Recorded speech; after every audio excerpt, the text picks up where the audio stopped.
ಎಲ್ಲ ಸಹೃದಯರಿಗೆ ನಮಸ್ಕಾರ.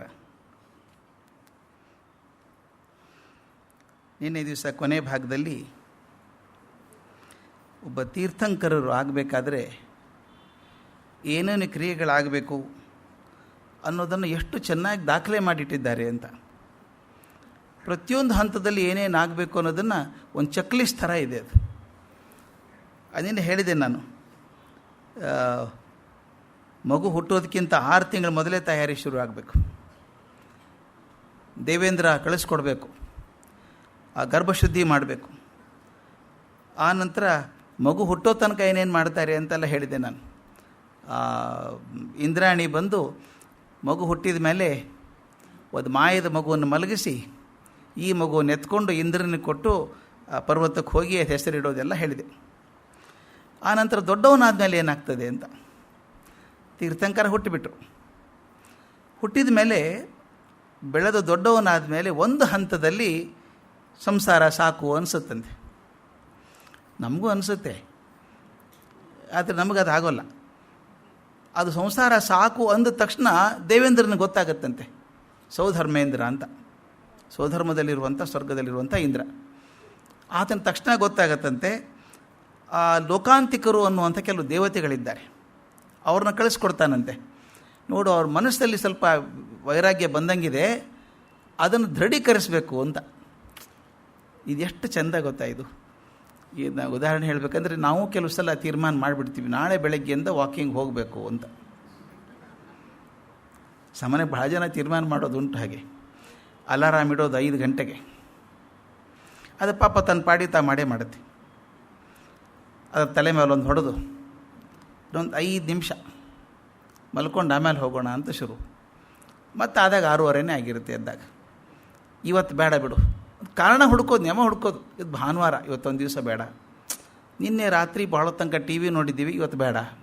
ಏನೋ ಒಂದು ಕಾರಣ ಅಂದರೆ ತಪ್ಪಿಸೋದಕ್ಕೆ. ಅದಕ್ಕೆ ನಮ್ಮ ಮನಸ್ಸಲ್ಲಿ ಬಂದಂಥ ಚಿಂತನೆಗಳು ಎಲ್ರಿಗೂ ಒಳ್ಳೆ ಚಿಂತನೆಯೇ ಬರ್ತದೆ. ಅದನ್ನು ದೃಢೀಕರಣ ಮಾಡೋದು ಹೇಗೆ ಅಂತ. ಅದಕ್ಕೆ ಧರ್ಮೇಂದ್ರ ಏನು ಮಾಡ್ತಾನಂದರೆ, ಸೌಧರ್ಮೇಂದ್ರ ಬಂದು ಆ ಲೋಕಾಂತಿಕರಂದ ದೇವತೆಗಳನ್ನು ಕಳಿಸ್ಕೊಡ್ತಾನಂತೆ. ಬಂದು ತೀರ್ಥಂಕರಿಗೆ ಹೇಳಿ, ನೋಡಪ್ಪ, ನಿನ್ನ ಮನಸ್ಸಿನಲ್ಲಿ ವೈರಾಗ್ಯ ಬಂದಿದೆ ಅಂತ ನಮಗೆ ಗೊತ್ತಾಯಿತು, ಖಚಿತವಾಗಿದೆಯೋ ಅಥವಾ ಇನ್ನೂ ಸ್ವಲ್ಪ ಅದ್ರ ಬಗ್ಗೆ ಅನಿಶ್ಚಿತತೆ ಇದೆಯೋ ಅಂತ ಕೇಳಬೇಕಂತೆ. ಅದು ಹೇಗೆ ಒಪ್ಪಿಸ್ತಾರೆ ಅಂತ ಭಾಳ ಚಂದದ ಮಾತದು. ಹೌದಲ್ವಾ, ನೀ ಮಾಡಬೇಕು ಅಂತ ತೀರ್ಮಾನ ಮಾಡ್ಕೊಂಡಿದ್ದೀಯಲ್ಲ, ನೀ ಮಾಡ್ತೀಯ, ಖಾತ್ರಿ ಮಾಡ್ತೀಯ ನೀನು. ಇದು ಅಸರ್ಟಿವ್, ಹೇಳಿ ಮಾಡಿಸ್ಬೇಕು ಅದನ್ನು. ಅಂದರೆ ಯಾರು ಮುಂದೆ ಅವ್ರು ಒಪ್ಕೊಂಡ್ಬಿಟ್ರೆ ಬಿಡೋಕ್ಕೆ ಕಷ್ಟ ಆಗುತ್ತೆ. ಅದನ್ನು ಖಚಿತವಾಗಿ ಮಾಡುವಂಥದ್ದು ಭಾಳ ಕೆಲಸ ಅಂತೆ ಅದು ನಾನು ಮೂಲ ಗ್ರಂಥ ಓದಿದಾಗ ನನಗೆ ಆಶ್ಚರ್ಯ ಆಗೋದು. ಅವರು ಸುಮಾರು 3 ರಿಂದ 4 ತಿಂಗಳು ಇರ್ತಾರಂತೆ ಅವನ ಜೊತೆಗೆ. ಇದು ದಿನ ಅದೇ ಪ್ರಶ್ನೆ ಕೇಳಿ, ವೈರಾಗ್ಯ ಖಾತ್ರಿನಾ, ಹೌದಾ, ಇನ್ನೇನು ವಾಪಸ್ ಬರೋ ಚಿಂತೆ ಇಲ್ವಾ ಸಂಸಾರಕ್ಕೆ ಅಂತೆಲ್ಲ ಕೇಳ್ಕೊಂಡು ಅವ್ರ ಕಡೆಯಿಂದ ಹ್ಞೂ ಅನ್ನಿಸಿ ಗಟ್ಟಿ ಮಾಡೋದಂತೆ. ಇದಾದಮೇಲೆ, ಖಾತ್ರಿ ಆದಮೇಲೆ ಒಂದು ಸಲ ಇಂದ್ರಾದಿಗಳು ಬಂದು ಆ ತೀರ್ಥಂಕರನಿಗೆ ಸ್ನಾನ ಮಾಡಿಸಿ ಅಭಿಷೇಕ ಮಾಡ್ತಾರೆ. ತಂದೆ ತಾಯಿಗಳಿಂದ ಹೆಂಗರು ಕ್ಷತ್ರಿಯ ವಂಶದಲ್ಲೇ ಬರಬೇಕು ಅಂತಿದೆಯಲ್ಲ, ಆದ್ದರಿಂದ ತಂದೆ ತಾಯಿಗಳನ್ನು ಬಿಡಿಸಿ ಅವ್ನು ಕರ್ಕೊಂಬರ್ತಾರೆ. ಒಂದು ಪಲ್ಲಕ್ಕಿ ತೊಗೊಂಬರ್ತಾರಂತೆ. ಒಂದು ಹೆಸರು ಇರ್ತದೆ ಪಲ್ಲಕ್ಕಿಗೆ. ಆ ಪಲ್ಲಕ್ಕಿಯಲ್ಲಿ ಕೂಡಿಸ್ಕೊಂಡು ಊರು ಹೊರಗೆ ಕರ್ಕೊಂಡು ಹೋಗ್ತಾರೆ. ಅಲ್ಲಿ ಒಂದು ಪರ್ಯಾಂಕಾಸನದಲ್ಲಿ ಕೂಡಿಸ್ಬಿಟ್ಟು ಅವನ್ನ ಒಂದು ವ್ರತ ಇದೆ, ಉಪವಾಸ ವ್ರತ ಮಾಡಿಸ್ಬೇಕು. ಉಪವಾಸ ವ್ರತವನ್ನು ಮಾಡಿ ಆಗ ಎಲ್ಲ ತನ್ನ ಮೈ ಮೇಲಿರುವಂಥ ವಸ್ತ್ರ ಆಭರಣಗಳನ್ನೆಲ್ಲ ಹಂಚಿಬಿಡಬೇಕು. ಹಂಚಿಬಿಟ್ಟು ಓಂ ನಮಃ ಸಿದ್ಧೇಭ್ಯ ಅಂತ ಅನ್ಬೇಕು. ಅಂದ್ಬಿಟ್ಟು ಮುಂದಿನ ಕೆಲಸ ಕಷ್ಟದ ಕೆಲಸ. ಅದು ಜೈನ ಮುನಿಗಳಿಗೆ ಮಾತ್ರ ಸಾಧ್ಯ ಆಗುವಂಥದ್ದು. ಅವರು 5 ಮುಷ್ಟಿ ಹಿಡ್ಕೊಂಡು ತಮ್ಮ ಕೂದಲೆಲ್ಲ ಕಿತ್ಕೋಬೇಕಂತೆ. 5 ಮುಷ್ಟಿ ಕಿತ್ಕೋಬೇಕು. ಕೂದಲು ಕಿತ್ಕೊಂಡು ಇಂದ್ರನ ಕೈಯಲ್ಲಿ ಕೊಡಬೇಕು. ಇಂದ್ರ ಅದನ್ನು ಭಕ್ತಿಯಿಂದ ತಗೊಂಡು ಪೂಜೆ ಮಾಡಿ ಮತ್ತು ಕ್ಷೀರ ಸಮುದ್ರದಲ್ಲಿ ಹಾಕ್ಬಿಡ್ತಾನಂತೆ. ಅದು ಮುಖ್ಯ ಕೆಲಸ. ಅದನ್ನು ಮಾಡಿ ಕ್ಷೀರ ಸಮುದ್ರಕ್ಕೆ ಹಾಕೋ ಕೆಲಸವನ್ನು ಪರಿನಿಷ್ಕ್ರಾಂತಿ ಮಹೋತ್ಸವ ಅಂತ ಕರೀತಾರೆ, ಅಥವಾ ಪರಿನಿಷ್ಕ್ರಮಣ ಕಲ್ಯಾಣ. ಪ್ರತಿಯೊಂದಕ್ಕೂ ಕಲ್ಯಾಣ ಅನ್ನೋದು ಉಂಟು ಜೈನ ಪದ್ಧತಿಯಲ್ಲಿ. ಪರಿನಿಷ್ಕ್ರಮಣ ಕಲ್ಯಾಣ ಅಂತ ಮಾಡ್ತಾರಂತೆ. ಇದಾದ ನಂತರ ಇನ್ನು ತೀರ್ಥಂಕರನ ಕೆಲಸ ಶುರು. ತಪಸ್ಸು ಮಾಡಿ ಒಂದು ಸಾಧನೆ ಮೊದಲು ಮಾಡಬೇಕಂತೆ. ಎಂಥ ದೊಡ್ಡ ಸಾಧನೆ ಅದು. ಮನಃಪರ್ಯಾಯ ಅಂತ ಮಾಡಬೇಕು. ಇದು ಬಹಳ ಮುಖ್ಯವಾದದ್ದು ತೀರ್ಥಂಕರ ಆಗೋದಕ್ಕೆ. ಮನಃಪರ್ಯಾಯ ಅಂತ ಅನ್ನೋ ಜ್ಞಾನವನ್ನು ಪಡ್ಕೊಳ್ಬೇಕಂತ. ಆದರೆ ಏಕಾಗ್ರವಾಗಿ ಧ್ಯಾನ ಮಾಡಿ ಮಾಡ್ಕೋಬೇಕು. ಮನಃಪರ್ಯಾಯ ಅಂದರೆ ಏನು ಅಂದರೆ, ತೀರ್ಥಂಕರನ ಮುಂದೆ ಯಾರೇ ಕೂತರು ಕೂಡ ಅವ್ರ ಮನಸ್ಸು ಅರ್ಥ ಆಗಿಬಿಡ್ಬೇಕಿತ್ತು ನಿಮಗೆ. ಮುಂದೆ ಕೂತಂಥವ್ರು ಅದು ಹೇಳ್ತಾರೆ, ಎಷ್ಟು ಚಂದ ಹೇಳ್ತಾರೆ ಅದರೊಳಗೆ ಅಂದರೆ, ಒಬ್ಬರು ಇಬ್ಬರು ಅಲ್ಲ, 1,000 ಜನ ಅವ್ರ ಉಪನ್ಯಾಸಕ್ಕೆ ಕೂತಿದ್ರೆ 1,000 ಜನರ ಮನಸ್ಸಲ್ಲಿ ಏನಿದೆ ಅಂತ ಗೊತ್ತಾಗಬೇಕು ಒಂದೇ ಕಾಲಕ್ಕೆ. ಆ ಶಕ್ತಿ ಬರುತ್ತಂತೆ ಆ ಜ್ಞಾನ ಪಡ್ಕೊಂಡ್ರೆ. ಆ ಮನಃಪರ್ಯಾಯ ಅನ್ನೋ ಜ್ಞಾನ ಪಡ್ಕೊಳ್ಬೇಕಂತೆ. ಅದಾದಮೇಲೆ ದಿಗಂಬರ ಸನ್ಯಾಸಿ ಮನೆ ಮನೆಗೆ ಊರೂರಿಗೆ ಹೋಗಬೇಕು.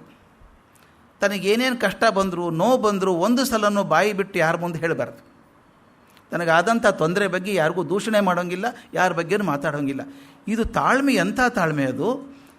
ಒಬ್ಬರ ಮುಂದೆ ಹೇಳೋಂಗಿಲ್ಲ ಅಂತೆ ತೊಂದರೆ ಆದದ್ದನ್ನು, ಹಾಗೆ ಸಹಿಸ್ಕೋಬೇಕು. ಇದೆಲ್ಲ ಮಾಡಿದಾಗ ಎಷ್ಟೋ ವರ್ಷ ಆದಮೇಲೆ, ಈ ರೀತಿ ಹೀಗೆ ಬದುಕಿದರೆ ಎಷ್ಟೋ ವರ್ಷ ಆದಮೇಲೆ ಆ ತೀರ್ಥಂಕರಿಗೆ ಕೇವಲ ಜ್ಞಾನ ಬರ್ತದೆ ಅಂತ. ಕೈವಲ್ಯ ಜ್ಞಾನ ಅನ್ಬೋದು, ಕೇವಲ ಜ್ಞಾನ ಅಂತ.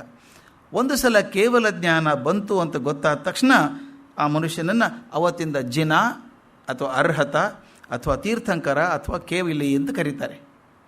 ಅಲ್ಲಿವರೆಗೂ ಕೈವಲ್ಯ ಜ್ಞಾನ ಆಗೋವರೆಗೂ ಪೂರ್ತಿ ತೀರ್ಥಂಕರ ಆದದ್ದಲ್ಲ, ದಾರಿಯಲ್ಲಿರುವಂಥದ್ದು. ಕೈವಲ್ಯ ಜ್ಞಾನ ಬಂದ ತಕ್ಷಣ ಅವನ ತೀರ್ಥಂಕರ ಆಗಿಬಿಟ್ರು. ಅದಕ್ಕೆ ಈ ಉತ್ಸವಕ್ಕೆ ಕೈವಲ್ಯ ಬೋಧೋತ್ಸವ ಅಂತ ಕರೀತಾರೆ, ಅಥವಾ ಕೇವಲ ಜ್ಞಾನ ಕಲ್ಯಾಣ ಅಂತ ಕರೀತಾರೆ. ಇದಾದ ಮೇಲೆ ತೀರ್ಥಂಕರ ಊರೂರಿಗೆಲ್ಲ ತನ್ನ ಧರ್ಮ ಪ್ರಸಾರ ಮಾಡ್ಕೊಂಡು ಹೋಗಬೇಕು. ಹೋಗೋದಕ್ಕೊಂದು ವಾಹನ ಬೇಕಲ್ಲ. ತಾವು ನೋಡಿದ್ದೀರಿ, ಜೈನ ಮುನಿಗಳು ನಡ್ಕೊಂಡೇ ಹೋಗ್ತಾರೆ ಯಾವಾಗಲೂ. ಎಲ್ಲಿಂದ ಎಲ್ಲಿ ನಡ್ಕೊಂಡು ಹೋಗ್ತಾರಪ್ಪ. ನಾನು ಮೊನ್ನೆ ಆಶ್ಚರ್ಯ ಆದದ್ದಂದರೆ, ಇಲ್ಲಿ ಶ್ರವಣಬೆಳಗೊಳದಲ್ಲಿ ಮಸ್ತಕಾಭಿಷೇಕ ಆದರೆ ಮುನಿಗಳು ಬಂದಿದ್ದಾರೆ, ಉಜ್ಜಯಿನಿಯಿಂದ ಬಂದಿದ್ದಾರೆ, ಅಲ್ಲಿ ಮೀರತ್ತಿಂದ ಬಂದಿದ್ದಾರೆ. ನಾನು ಹೋಗಿ ಕೇಳಿದ್ದು ಯಾವಾಗ ಹೊರಟ್ರಿ ಅಂತ. ಅವ್ರಿಗೆ 6 ತಿಂಗಳ ಮೊದಲೇ ಹೊರಟುಬಿಟ್ಟಿದ್ದೀವಿ ನಡ್ಕೊಂಡು ನಾವು ಅಂತ.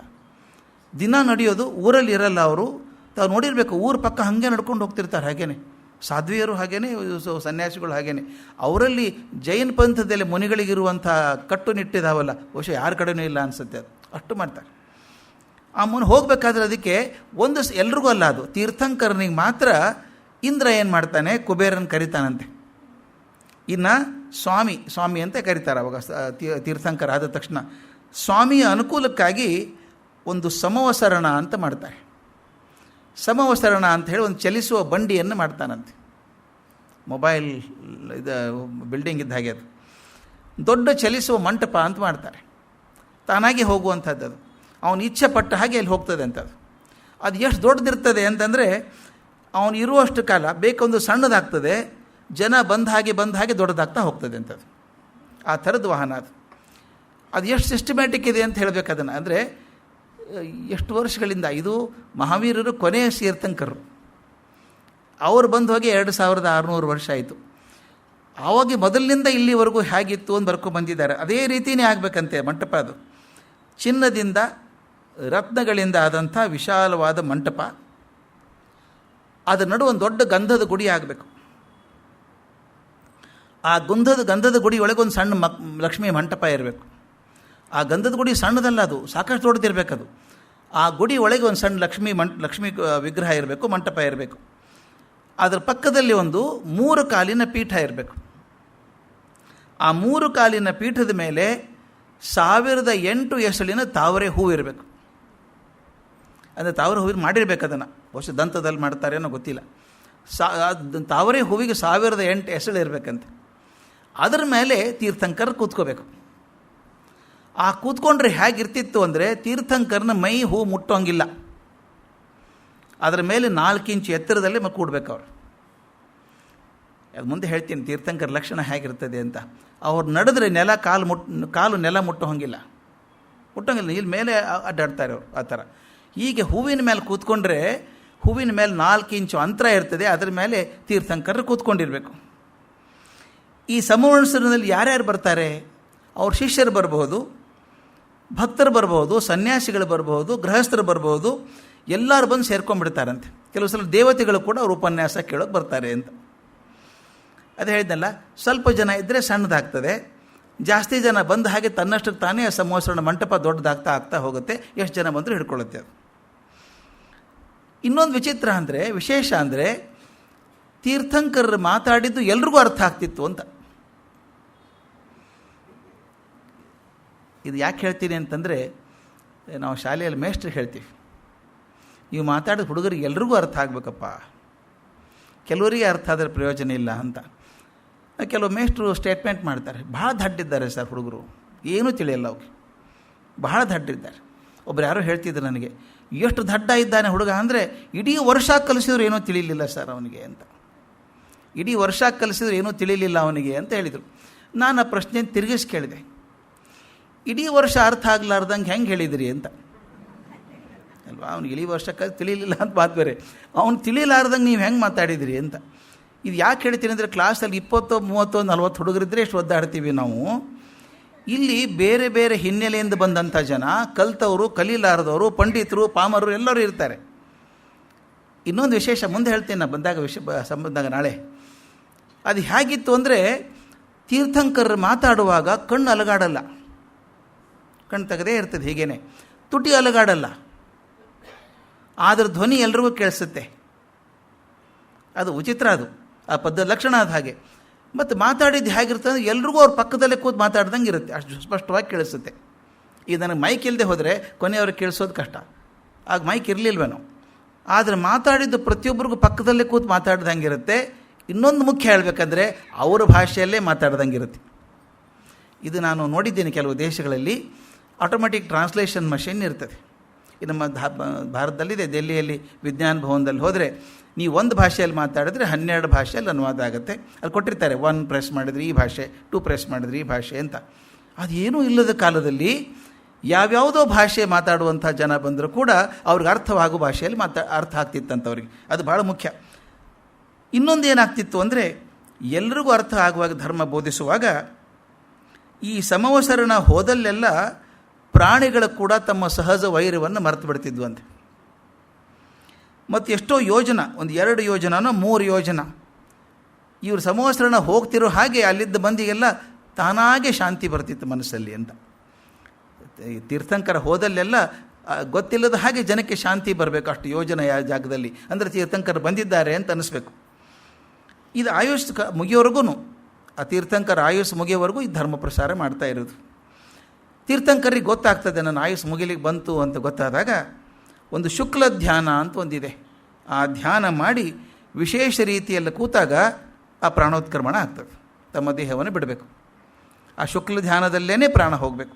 ಹಾಗೆ ಮಾಡ್ತಾರೆ. ಆಗ ಇಂದ್ರಾದಿ ದೇವತೆಗಳು ಮತ್ತೆ ಬರ್ತಾರೆ. ಆ ಸ್ವಾಮಿಯ ಶರೀರವನ್ನು ದಹನ ಮಾಡಿ ಆ ವಿಭೂತಿಯನ್ನು ಹಣೆಗಿಟ್ಕೊಂಡು, ಭಾಳ ಚೆಂದ, ನನಗೆ ವಿಚಿತ್ರ ಅನ್ನಿಸ್ತು ಬರೆದದ್ದು ನೋಡಿದಾಗ. ಅದನ್ನು ಎಲ್ಲ ಮಾಡಿ ಆನಂದದಿಂದ ಮರಳಿ ಹೋಗ್ತಾರೆ ಅಂತ.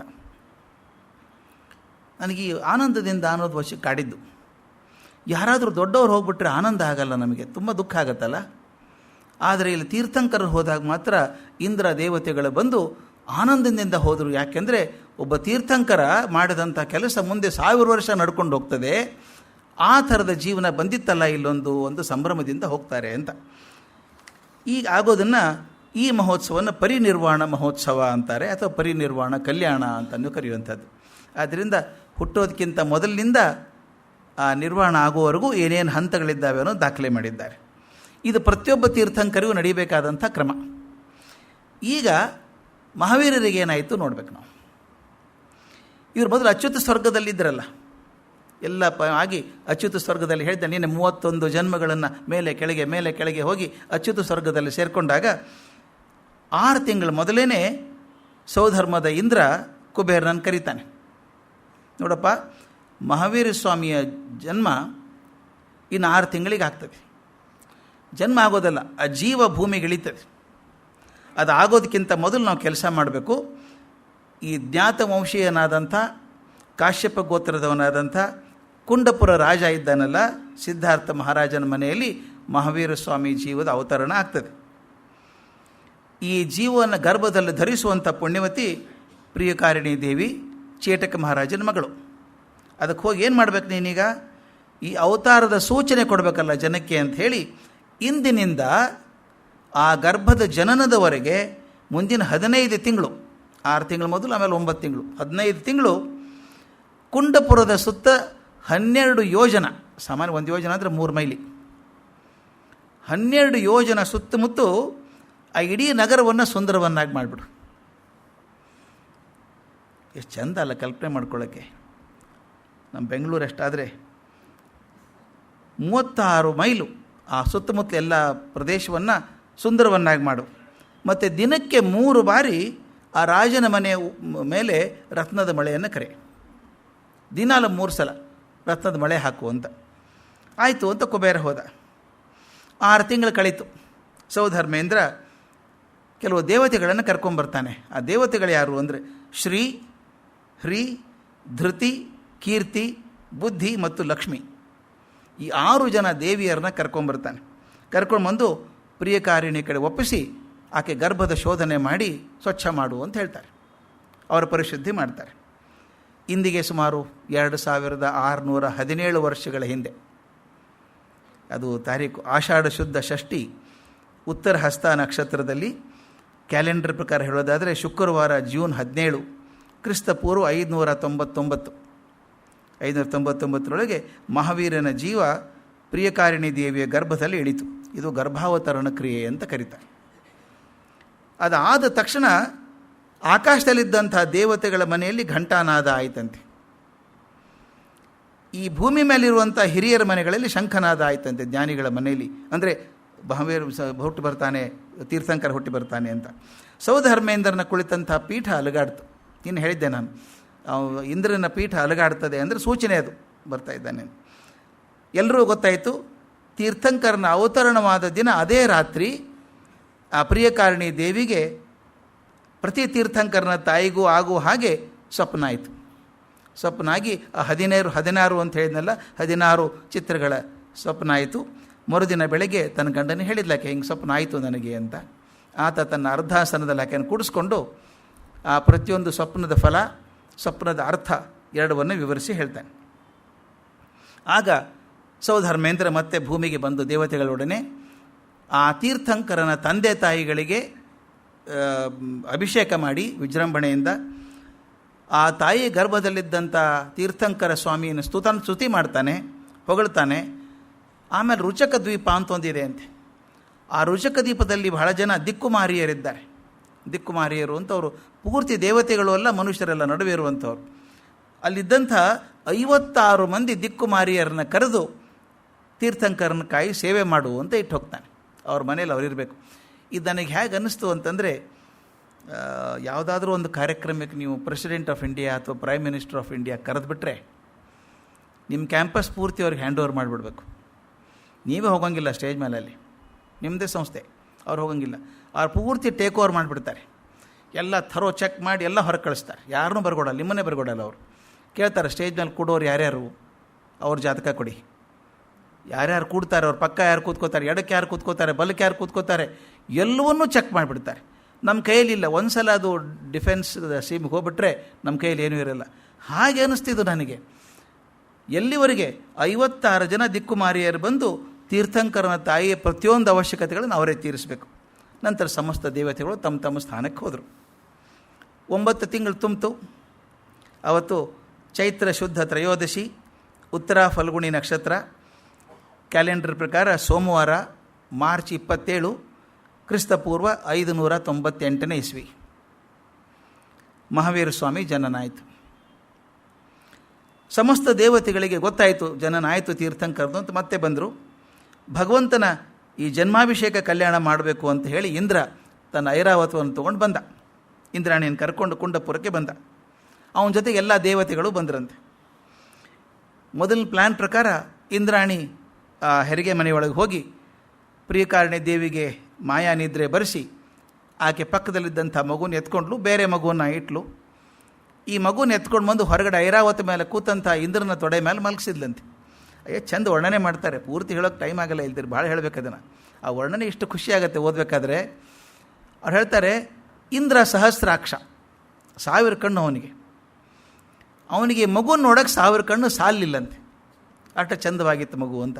ಎತ್ಕೊಂಡು ಹೋಗ ತೊಡೆಯಲ್ಲಿ ಮಲಗಿಸಿದಾಗ 1000 ಕಣ್ಣುಗಳ ಸಾಲಿಲ್ಲ ಅಂತೆ.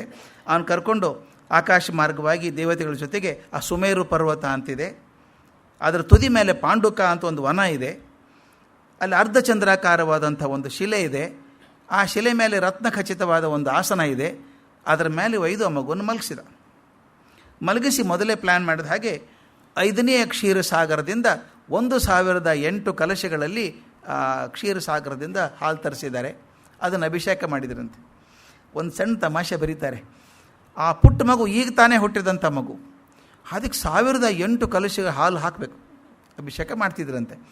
ಆ ಮಾಡುವಾಗ ಒಂದೆರಡು ಹನಿ ಮಗುವಿನ ಮೂಗಿನೊಳಗೆ ಹೋಯ್ತಂತೆ ನೀರು, ಹಾಲು. ಜೋರಾಗಿ ಮಗು ಸೀನ್ತು. ಬರೀತಾರೆ, ಸೀನಿದಾಗ ಆ ರಭಸಕ್ಕೆ ಸಮಸ್ತ ದೇವತೆಗಳು ತರಗೆಲೆಗಳಂತೆ ಹಾರಿ ಹೋದರಂತೆ. ಆ ಪುಟ್ಟ ಮಗು ಹಾಲಿನ ಹನಿ ಒಳಗೆ ಹೋದಾಗ ಜೋರಾಗಿ ಸೀನಿದಾಗ ಎಲ್ಲ ದೇವತೆಗಳು ತರಗೆಲೆಗಳ ಹಾಗೆ ಹಾರಿ ಹೋದವು ಅಂತ ಬರೀತಾರೆ. ಆ ಬಾಲಕನ ಪರಾಕ್ರಮ ನೋಡಿ ದೇವತೆಗಳು ವೀರನಾಥ ಅಂತ ಹೆಸರಿಟ್ಬಿಟ್ರಂತೆ. ಅವರೇ ಮೊದಲೇ ಹೆಸರು ಅದೇ ವೀರನಾಥ ಅಂತ ದೇವತೆಗಳಿಗೆ ಕೊಟ್ಟಂಥ ಹೆಸರು. ಸೌಧರ್ಮೇಂದ್ರ ಬಳಿಕ ಎಲ್ಲ ವಸ್ತ್ರಾಭರಣ ತಂದಿದ್ನಲ್ಲ ತನ್ನ ಇದರಿಂದ ಸ್ವರ್ಗದಿಂದ, ಅದೆಲ್ಲ ಹಾಕ್ತಾನೆ, ಅಲಂಕಾರ ಮಾಡ್ತಾನೆ, ಮಗುನ ಸ್ತುತಿ ಮಾಡ್ತಾನೆ. ಮತ್ತು ಐರಾವತದ ಮೇಲೆ ಕೂಡಿಸ್ಕೊಂಡು ಕುಂಡಪುರಕ್ಕೆ ಬಂದು ತಾಯಿ ಮಾಯಾ ನಿದ್ರೆಯನ್ನು ಹಾರಿಸಿ ಆ ಮಾಯಾ ಮಗುವನ್ನು ಮಾಯ ಮಾಡಿ ಇದನ್ನು ಕೈಯಲ್ಲಿ ಕೊಡ್ತಾರೆ. ಆ ತಂದೆ ತಾಯಿಗೆ ಏನು ಅದ್ಭುತ ಅನಿಸಿರ್ಬೇಕಲ್ಲ. ಇಂದ್ರ ದೇವತೆಗಳು ಬಂದು ಆ ಮಗುಗೆ ಅಲಂಕಾರ ಮಾಡಿ ತಮ್ಮ ಕೈಯಲ್ಲಿ ಕೊಟ್ಟಾಗ ಆ ಮಗುವಿನ ಆಕಾರ, ಗಾತ್ರ, ಆ ರೂಪ, ಆ ವರ್ಣನೆ ಮಾಡೋಕ್ಕಾಗೋದಿಲ್ಲ ಅವರಿಗೆ. ತುಂಬ ಆನಂದ, ಆಶ್ಚರ್ಯ ಎರಡೂ ಆಯ್ತಂತೆ ಅಪ್ಪ ಅಮ್ಮನಿಗೆ. ಅದೆಲ್ಲ ಕೊಟ್ಟು ಭಗವಂತನ ಸ್ತುತಿಸಿ ನಮಸ್ಕಾರ ಮಾಡಿ ಜನ್ಮೋತ್ಸವ ಮುಗಿಸಿ ತಮ್ಮ ಜಾಗಕ್ಕೆ ದೇವತೆಗಳು ಹೋದರು. ಈ ತೀರ್ಥಂಕರನ ತಾಯಿಯ ಗರ್ಭದಲ್ಲಿ ಮಗು ಬೆಳೀತಿರ್ಬೇಕಾದ್ರೆ ಏನಾಗಿತ್ತು ಅಂದರೆ, ಈ ರಾಜ ಇದ್ನಲ್ಲ ಅವನ ತಮ್ಮ ರಾಜನ ರಾಜ್ಯದಲ್ಲಿ ಎಲ್ಲ ಸಮೃದ್ಧಿ ಆಗಿ ಬರ್ತಿತ್ತಂತೆ. ಚಿನ್ನ, ಬೆಳ್ಳಿ, ಧನ, ಧಾನ್ಯ, ಮಣಿ, ಮುತ್ತು, ಹವಳ ಎಲ್ಲ ತುಂಬ ಹೆಚ್ಚಾಗ್ತಾ ಇತ್ತಂತೆ. ವ್ಯಾಪಾರ ಚೆನ್ನಾಗಿ ಆಗ್ತಾಯಿತ್ತು, ಬೆಳೆ ಚೆನ್ನಾಗಿ ಆಗ್ತಾಯಿತ್ತು.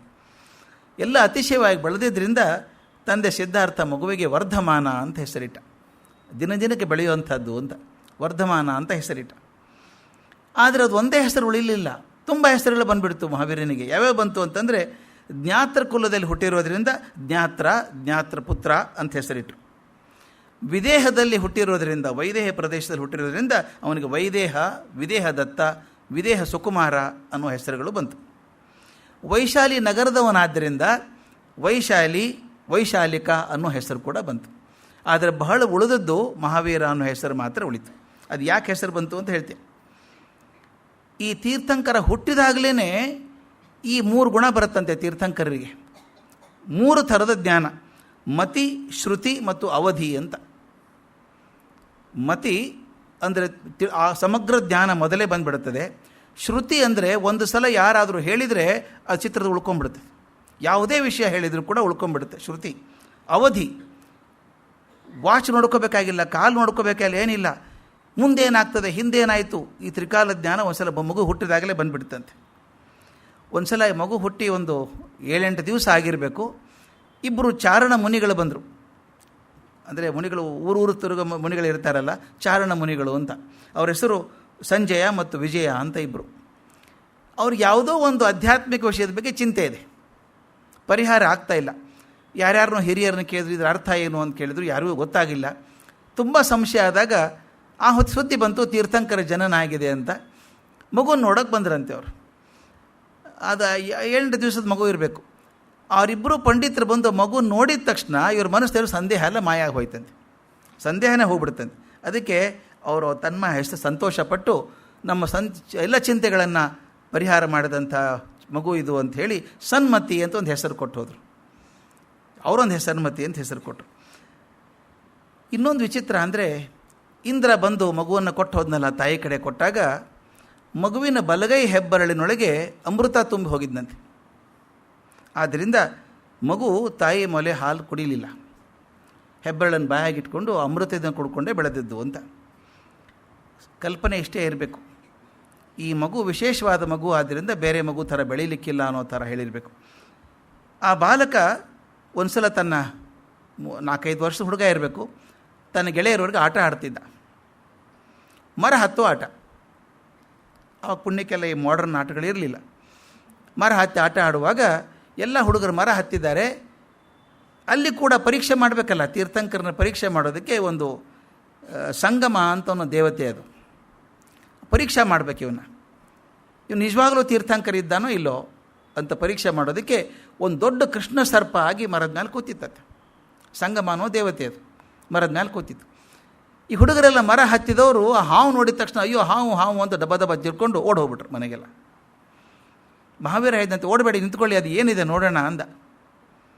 ಹೋಗಿ ಹಾವಿನ ನೋಡಿ ಅದರ ಮುಂದೆ ಹೋಗಿ ಅದ್ರ ಕಣ್ಣಲ್ಲಿ ಕಣ್ಣಿಟ್ಟು ನೋಡಿದ್ನಂತೆ. ಹಂಗೆ ಕಣ್ಣಲ್ಲಿ ಕಣ್ಣಿಟ್ಟು ನೋಡಿದಾಗ ಅದು ಬುಸ್ಕೊಡೋದು ನಿಂತುಬಿಡ್ತು, ಸುಮ್ಮನೆ ಕೂತ್ಕೊಂಡ್ಬಿಡ್ತು ಅದು. ಆವಾಗ ಅದನ್ನು ಎತ್ಕೊಂಡು ಕೆಳಗೆ ಬಂದು ಅಲ್ಲೊಂದು ಹುತ್ತಾ ಇತ್ತಂತೆ. ಇವನಿಗೆ ಗಾಬರಿ ಆಗೋ ಹಾಗೆ, ಇವನು ಕಂಡು ಅದು ಗಾಬರಿ ಆಗಿದೆ ಅನ್ನೋ ಹಾವಿಗೆ ಅನ್ನೋ ಹಾಗೆ ಇವನ ಕೈಯಿಂದ ಬಿಡ್ತಾರೆ, ಸರ ಹುತ್ತಲ್ಲಿ ಹೋಗಿ ಕೂತ್ಕೊಂಡ್ಬಿಡ್ತಂತೆ. ಹೋಗ್ಬಿಟ್ಟು ಆವಾಗ ಆ ಸಂಗಮ ಅನ್ನುವಂಥ ದೇವತೆ ಹೊರಗೆ ಬಂದು ಹೇಳಿದಂತೆ, ಇದು ನಿಜವಾಗಲೂ ತೀರ್ಥಂಕರ ಅಷ್ಟೇ ಅಲ್ಲ, ಮಹಾವೀರ ತೀರ್ಥಂಕರ ಅಂತ. ಅಂದರೆ ಪರೀಕ್ಷೆ ಮಾಡೋಕ್ಕೆ ಬಂದಂಥ ದೇವತೆ ಇವನಿಗೆ ಹೆಸರಿಟ್ಟದ್ದು ಮಹಾವೀರ ಅಂತ ಇಟ್ಟದ್ದು, ಅದೇ ಶಾಶ್ವತವಾಗಿ ಉಳ್ಕೊಳ್ತು.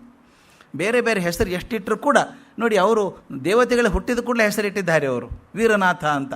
ವೀರನಾಥ ಅನ್ನೋದು ಉಳಿಲಿಲ್ಲ, ಆದರೆ ಸಂಗಮ ದೇವತೆ ಇಟ್ಟಂಥದ್ದು ಈ ಮಹಾವೀರ ಅನ್ನುವಂಥ ಹೆಸರಿಟ್ಟ. ವರ್ಧಮಾನ ಎಷ್ಟು ಚಂದ ಚಿಂತೆ ಮಾಡ್ತಿದ್ದ ಅನ್ನೋದ್ರ ಬಗ್ಗೆ ಒಂದು ಘಟನೆ ಬರೀತಾರೆ. ಹೇಳ್ಕೊಂಡು ತುಂಬ ಘಟನೆ ಇದ್ದಾಗ ಯಾವುದು ಜಾಸ್ತಿ ತೊಗೊಳ್ಳಲ್ಲ, ನಾನು ಒಂದು 2-3 ಘಟನೆ ಮಾತ್ರ ಹೇಳಬೇಕು. ಅಂದರೆ ಬೆಳೆಯುವ ಮೊಳಕೆ ಸಿರಿ ಮೊಳಕೆಯಲ್ಲೇ ನೋಡಿ ಸಿರಿಯನ್ನು ಅಂತಂದು ಹಾಗೆ ಅವನ ವಿಚಾರ ಎಷ್ಟು ಸ್ಪಷ್ಟ ವಿಚಿತ್ರ ಇರ್ತಿತ್ತು ಅಂತಂದರೆ, ಬಹುಶಃ ರಾಜನ ಮನೆ ಒಂದು 7-8 ಅಂತಸ್ತು ಇರಬೇಕು, ಅದು ದೊಡ್ಡ ಮನೆ ಇತ್ತಂತೆ. ಇವನು ಮಧ್ಯದ ಅಂತಸ್ತಲ್ಲಿ ಕೂತಿದ್ದಾನೆ ಮಹಾವೀರ. ಇವನು ಗೆಳೆಯರು ಬಂದ್ರಂತೆ. ಗೆಳೆಯ ಬಂದು ಕೆಳಗಿನ ಗ್ರೌಂಡ್ ಫ್ಲೋರ್ಗೆ ಹೋಗಿದ್ದಾರೆ. ಕೆಳಗಡೆ ಹೋಗಿ ಅಮ್ಮನ ಕೇಳಿದ್ದಾರೆ, ಪ್ರಿಯಕಾರಿಣಿ ರಾಣಿಯನ್ನು ಕೇಳಿ, ಎಲ್ಲಿದ್ದಾನೆ ಮಹಾವೀರ ಅಂತ. ಮೇಲೆ ಮಹಡಿಯಲ್ಲಿದ್ದಾನೆ ಅಂದು. ಆ ಹುಡುಗರೆಲ್ಲ ಸರ ಹತ್ತಿ 8ನೇ ಮಹಡಿಗೆ ಹೋಗಿರಬೇಕು. ಅಲ್ಲಿ ಮಹಾವೀರ ಇಲ್ಲ, ಅಲ್ಲಿ ಸಿದ್ಧಾರ್ಥ ಮಹಾರಾಜ ಇದ್ದಾನೆ. ಅವನು ಕೇಳಿದರು ಸಿದ್ಧಾರ್ಥ ಮಹಾರಾಜನ, ಮಹಾವೀರ ಎಲ್ಲಿದ್ದಾನೆ ಅಂತ. ಕೆಳಗಿನ ಮಹಡಿಯಲ್ಲಿದ್ದಾನೆ ಅಂದರು. ಇವ್ರು ಮತ್ತೆ ಕೆಳಗೆ ಒಂದೊಂದೇ ಎಳ್ಕೊಂಬಂದಾಗ ನೋಡಿದರು 4ನೇ ಮಹಡಿಯಲ್ಲಿ ಮಹಾವೀರ ಕೂತಿದ್ದ. ಆ ಹುಡುಗರು ಹೇಳಿದ್ರಂತೆ, ಏನಪ್ಪ ಭಾಳ ಕನ್ಫ್ಯೂಷನ್ ಆಗಿಬಿಡ್ತು, ನಿಮ್ಮ ತಂದೆ ತಾಯಿ ಇಬ್ಬರು ಸುಳ್ಳು ಹೇಳಿಬಿಟ್ರು ನಮಗೆ. ತಾಯಿಯನ್ನು ಕೇಳಿದರೆ ಮೇಲೆ ಇದ್ದಾನೆ ಅಂದರು, ಮೇಲೆ ಹೋದರೆ ಅಪ್ಪ ಕೆಳಗಿದ್ದಾನೆ ಅಂತಾರೆ, ಈ ನಡು ಕೂತ್ಕೊಂಡಿದ್ಯಾ ನೀನು ಅಂತ. ಕಲ್ಪನೆ ಮಾಡಿ, 4-5 ವರ್ಷ ಹುಡುಗ ಅನಾಲಿಸಿಸ್ ಹೇಗೆ ಮಾಡಿರಬೇಕು ಅಂತ. ಅದು ಭಾಳ ಚೆಂದ ಇದೆ. ಆಮೇಲೆ ತಾನೇ ಯಾರೂ ಸುಳ್ಳು ಹೇಳಲಿಲ್ಲಪ್ಪ, ನೀವು ಅರ್ಥ ತಪ್ಪು ಮಾಡ್ಕೊಂಡಿದ್ದೀರಿ, ಯಾರೂ ಸುಳ್ಳು ಹೇಳಿಲ್ಲ. ನಮ್ಮಮ್ಮ ಏನು ಹೇಳಿದ್ಲು, ಮೇಲಿನ ಮಹಡಿಯಲ್ಲಿದ್ದಾನೆ ಅಂದರು. ಅಮ್ಮ ಕೆಳಗಿನ ಮಹಡಿಯಲ್ಲಿರುವಾಗ ನಾನು ಮೇಲೆ ಇದ್ದಾಗ ಮೇಲಿನ ಮಹಡಿಯಲ್ಲಿದ್ದಾನೆ. ಆಕೆ ಇರೋ ಮಹಡಿಗಿಂತ ಎತ್ತರದ ಮಹಡಿಯಲ್ಲಿದ್ದೇನಲ್ಲ, ಆದ್ದರಿಂದ ನಾನು ಮೇಲಿನ ಮಹಡಿಯಲ್ಲಿ ಸುಳ್ಳಲ್ಲ. ಅಪ್ಪನೂ ಸುಳ್ಳು ಹೇಳಿಲ್ಲ, ಅಪ್ಪ ಅತ್ಯಂತ ಎತ್ತರದ ಮಹಡಿಯಲ್ಲಿದ್ದಾರೆ, ನಾನು ಕೆಳಗಿನ ಮಹಡಿಯಲ್ಲಿದ್ದೀನಿ, ಅದನ್ನು ಕೆಳಗಿನ ಮಹಡಿ ಅಂತ ಹೇಳಿದ್ದಾರೆ. ನೀವು ಕೇಳಬೇಕಾದ್ರೆ ಎಷ್ಟನೇ ಮಹಡಿಯಲ್ಲಿದ್ದಾನೆ ಅಂತ ಕೇಳಿದ್ರಾ? ಎಷ್ಟನೇ ಮಹಡಿ ಅಂತ ಕೇಳಿದರೆ 4ನೇದ್ದು ಅಂತ ಹೇಳ್ತಿದ್ರು. ನೀವು ಓಡಾಡೋ ತಪ್ಪಿತ್ತ, ನಿಮಗೆ ಕೇಳೋಕ್ಕೂ ಬಂದಿಲ್ಲ. ಅವ್ರು ಹೇಳಿದ್ದು ಪೂರ್ತಿ ಸರಿನೂ ಅಲ್ಲ, ಪೂರ್ತಿ ತಪ್ಪೂ ಅಲ್ಲ ಅಂದ್ಬಿಟ್ಟು ಒಂದು ಸಣ್ಣ ಉಪನ್ಯಾಸ ಮಾಡ್ತಾನಲ್ಲಿ. ಇದು ಜೀವನದಲ್ಲೂ ಹೀಗೆ ಇದೆ ಪ್ರಸಂಗ ಅಂತ. ಎಂಥ ಅದ್ಭುತ ಅದು ಅನಿಸುತ್ತೆ. ಅವನು ಹೇಳ್ತಾನೆ, ಬದುಕಿನಲ್ಲಿ ಯಾವುದೂ ಅತಿರೇಕಕ್ಕೆ ಹೋಗಬೇಡಿ. ಎಷ್ಟು ಚಂದದ ಮಾತದು. ನಾವು ಕಷ್ಟಪಡೋದು ಜೀವನದಲ್ಲಿ, ಅದಕ್ಕೆ ಅತಿರೇಕಕ್ಕೆ ಹೋದಾಗೆ ಕಷ್ಟಪಡೋದು ನಾವು. ನನಗೆ ಎಷ್ಟು ಶಕ್ತಿಯ ಮಿತಿಯಲ್ಲಿ ಏನು ಸಿಗಬೇಕೋ ಅದು ಸಿಕ್ಕಾಗ ತೃಪ್ತಿ ಪಟ್ಟರೆ ಯಾರಿಗೂ ಕಷ್ಟ ಆಗೋಲ್ಲ. ನಾವು ಯಾವಾಗಲೂ ನಮ್ಮ ಮಿತಿಯನ್ನು ದಾಟಿ ಅಪೇಕ್ಷೆ ಮಾಡೋಕ್ಕೆ ಹೋಗ್ತೀವಿ, ಅತಿರೇಕಕ್ಕೆ ಹೋಗ್ತೀವಿ, ಅಲ್ಲಿ ಕಷ್ಟ ಆಗ್ತದೆ. ಮತ್ತು ಇನ್ನೊಂದು ಆತ ಭಾಳ ಚಂದ ಹೇಳ್ತಾನೆ, ನಿಮಗೆ ಅಪೇಕ್ಷೆ ಇರೋದು ಒಂದಲ್ಲ, ಸೆಕೆಂಡ್ ಇನ್ನೊಂದು, ಯಾರೂ ತಪ್ಪು ಹೇಳಿದ್ರು ಅಂತ ದೂಷಣೆ ಮಾಡಬೇಡಿ. ಇದು ಮುಂದೆ ಅನೇಕಾಂತವಾದಕ್ಕೆ ಬೇಸಿಕ್ ಫೌಂಡೇಶನ್ ಇದು. ನೀವು ಹೇಳಿದ್ದೇ ಸತ್ಯ ಅಂತಲ್ಲ, ಅಥವಾ ನೀವು ಕೇಳಿದ್ದೇ ಸತ್ಯ ಅಂತೂ ಅಲ್ಲ. ಆದ್ದರಿಂದ ಯಾರಾದರೂ ಹೇಳಿದರೆ ನಾವು ಅನ್ನಲ್ವಾ, ಸುಳ್ಳು ಹೇಳಿಬಿಟ್ರು ನೋಡ್ರಿ ಅವ್ರು ಯಾಕೆ ಹಿಂಗೆ ಮಾಡಬೇಕು ಅಂತೀವಿ. ಅವ್ರು ಯಾಕೆ ಹಂಗೆ ಮಾಡಿದ್ರು ಅವ್ರಿಗೆ ಗೊತ್ತಲ್ಲ, ಅವನು ಯಾಕೆ ಹಿಂಗೆ ಮಾಡ್ದ ಅಂತ ನಾವು ಸಾಮಾನ್ಯ ಮಾತಾಡೋದು. ಅವನು ಯಾಕೆ ಹಿಂಗೆ ಮಾಡ್ದ, ಅವನಿಗೆ ಸರಿ ಅನಿಸಿದ್ರಿಂದ ಮಾಡ್ದ ಅವನು, ಅಷ್ಟೇ. ಆದ್ದರಿಂದ ನನ್ನ ಮೂಗಿನ ನೇರಕ್ಕೆ ವಾದ ಮಾಡಿ ಅವ್ರು ಹೇಳೋದು ತಪ್ಪು ಅಂತ ಅನ್ಬೇಡಿ ಯಾವತ್ತೂ. ಎಷ್ಟು 5-6 ವರ್ಷ ಹುಡುಗ ಹೇಳಬೇಕಾದ್ರೆ ಎಷ್ಟು ಚಂದ ನೋಡಿ. ಅದು ನಮ್ಮ ಜೀವನಕ್ಕೆ ತುಂಬ ಪ್ರಯೋಜನ ಆಗುವಂಥ ಮಾತು ಅಂತ ಅನ್ನಿಸ್ತು ನನಗೆ. ನಾವು ಸಾಮಾನ್ಯವಾಗಿ ನಮ್ಮ ಅನುಕೂಲಕ್ಕೆ ಸರಿ ಇದ್ದಾಗ ಹೇಳ್ತೀವಿ, ನೋಡಿ ಅವ್ರು ತಪ್ಪು ಹೇಳಿಬಿಟ್ರು ನಮಗೆ ಅಂತೀವಿ, ಅವ್ರು ಹಂಗೆ ಮಾಡಬಾರ್ದಾಗಿತ್ತು ಅಂತೀವಿ. ಅವ್ರಿಗೂ ಗೊತ್ತಿದ್ರೆ ಯಾಕೆ ಮಾಡಬಾರ್ದು ಅಂಥೇಳಿ. ಆದ್ದರಿಂದ ಆ ಕಾಲಕ್ಕೆ ಅದು ಸರಿ ಅನಿಸಿತ್ತು. ಆದ್ದರಿಂದ ಯಾರ್ದು ಹೇಳಿದ್ದನ್ನು ತಪ್ಪು ಅನ್ಬೇಡಿ. ಸತ್ಯ ಅನ್ನುವಂಥದ್ದು ಈ ಕಡೆಯೂ ಇಲ್ಲ, ಈ ಕಡೆಯೂ ಮಧ್ಯದಲ್ಲಿ ಹುಡ್ಕೊಂಡಿದೆ. ಸತ್ಯವನ್ನು ಹುಡುಕೋ ಕೆಲಸ ನೀವು ಮಾಡಬೇಕು ಅಂತ ಹೇಳ್ದ. ಸ್ವಲ್ಪ ಬೆಳೆದು 7-8 ವರ್ಷದವನಾದಾಗ ತುಂಬ ಹೊರಗಡೆ ಎಲ್ಲ ಹುಡುಗರ ಜೊತೆಗೆ ಇರ್ತಿದ್ದ. ಆದರೆ ಮೂಲತಃ ಅಂತರ್ಮುಖಿ ಅವನು, ತನ್ನೊಳಗೆ ತಾನು ಇರ್ತಿದ್ದ, ಹೊರಗಡೆ ಜಾಸ್ತಿ ಮಾತಾಡೋದು ಕಮ್ಮಿ. ಹೊರಗಿನ ಘಟನೆ ಏನಾದರೂ ಆದರೆ ಯಾಕಾಯಿತು ಅಂತ ಮನಸ್ಸಲ್ಲಿ ಪರೀಕ್ಷೆ ಮಾಡ್ಕೋಬೇಕು. ಇದು ಸ್ವಭಾವ. ಕೆಲವರಲ್ಲಿ ಇರ್ತದೆ, ನೋಡಿದರೆ ಅದನ್ನು ಜಾಸ್ತಿ ಮಾತಾಡಲ್ಲ ಅವರು. ಹೊರಗಡೆ ಏನಾದರೂ ಆದರೆ ಯಾಕಾಯಿತು ಅಂತ ಮಾಡ್ತಾರೆ. ಕೆಲವು ತುಂಬ ಚಿಂತೆ ಮಾಡ್ತಾರೆ, ಆ ಮಾತು ಬೇರೆ. ಕೆಲವು ಎಷ್ಟು ಚಿಂತೆ ಮಾಡ್ತಾರೆ ಅಂದರೆ ಚಿಂತೆ ಇಲ್ಲದೆ ಹೋದರೆ ಬೇಜಾರಾಗುತ್ತೆ ಅವ್ರಿಗೆ, ಏನೂ ಚಿಂತೆ ಇಲ್ಲಲ್ಲ ಅಂತ. ಇಲ್ಲಿ ಎಷ್ಟು ಚಿಂತೆ ಮಾಡುವಾಗ ಆತ ಗೋಡೆಯಲ್ಲಿ ಅರಮನೆಯಲ್ಲಿ ಚಿತ್ರಗಳನ್ನು ಪಟ್ಟಗಳನ್ನು ಬರೆದು ಹಾಕಿದ್ರಂತೆ. ನೋಡಿ ಆ ತೀರ್ಥಂಕರ ಬೆಳೆದಕ್ಕೆ ವಾತಾವರಣ ಹೆಂಗೆ ಸೃಷ್ಟಿ ಮಾಡಿದ್ದಾರೆ ಅಂತ. ದೊಡ್ಡ ದೊಡ್ಡ ಭಿತ್ತಿ ಚಿತ್ರಗಳನ್ನು ಬರೆದು ಹಾಕಿದ್ದಾರೆ. ಅದರೊಳಗೆ ಕೈಲಾಸಗಿರಿ, ಊರ್ಜಯಂತಗಿರಿ, ಸಮ್ಮೇದ ಶಿಖರ ಅಂದರೆ ಹಿಂದಿನವರೆಲ್ಲ ತಪಸ್ಸು ಮಾಡಿದಂಥ ಜಾಗಗಳು, ಅವನ್ನೆಲ್ಲ ಚಿತ್ರ ಹಾಕಿದ್ದಾರೆ. ಆ ಚಿತ್ರ ನೋಡ್ತಾ ಕೂಡ್ತಿದ್ದಂತೆ. ಕೂತ್ಕೊಂಡು ಆ ವೃಷಭನಾಥರು, ನೇಮಿನಾಥರು, ಪಾರ್ಶ್ವನಾಥರು ಅವ್ರ ಜೀವನ ಹೇಗಿತ್ತು, ಅವ್ರು ಎಷ್ಟು ಕಷ್ಟಪಟ್ಟರಲ್ಲ. ಪಾರ್ಶ್ವನಾಥರಿಗಂತೂ ಒಬ್ಬ ಕಮಠ ಅನ್ನುವಂಥ ಒಬ್ಬ ಮನುಷ್ಯ ಇಷ್ಟು ಕಾಟ ಕೊಟ್ಟುಬಿಟ್ಟ ಅಂದರೆ ಸಾಕಷ್ಟು ಕೊಟ್ಟ. ಅವ್ರು ಯಾರ ಬಗ್ಗೆ ಕಂಪ್ಲೇಂಟ್ ಮಾಡಲಿಲ್ಲ. ಅವರೆಲ್ಲ ಜೀವನ ಹೇಗೆ ನಡೆಸಿದ್ರು ಕಲ್ಕೋಬೇಕು ಅಂತ. ಈ ಮಾತನ್ನು ಯಾಕೆ ಹೇಳಬೇಕು ಅಂದರೆ, ಒಂದು ಸನ್ಯಾಸ ಜೀವನ ಪಕ್ವ ಆಗಬೇಕಾದ್ರೆ ಎಷ್ಟು ಹದಗೊಳ್ಬೇಕಾಗ್ತದೆ ಅಂತ.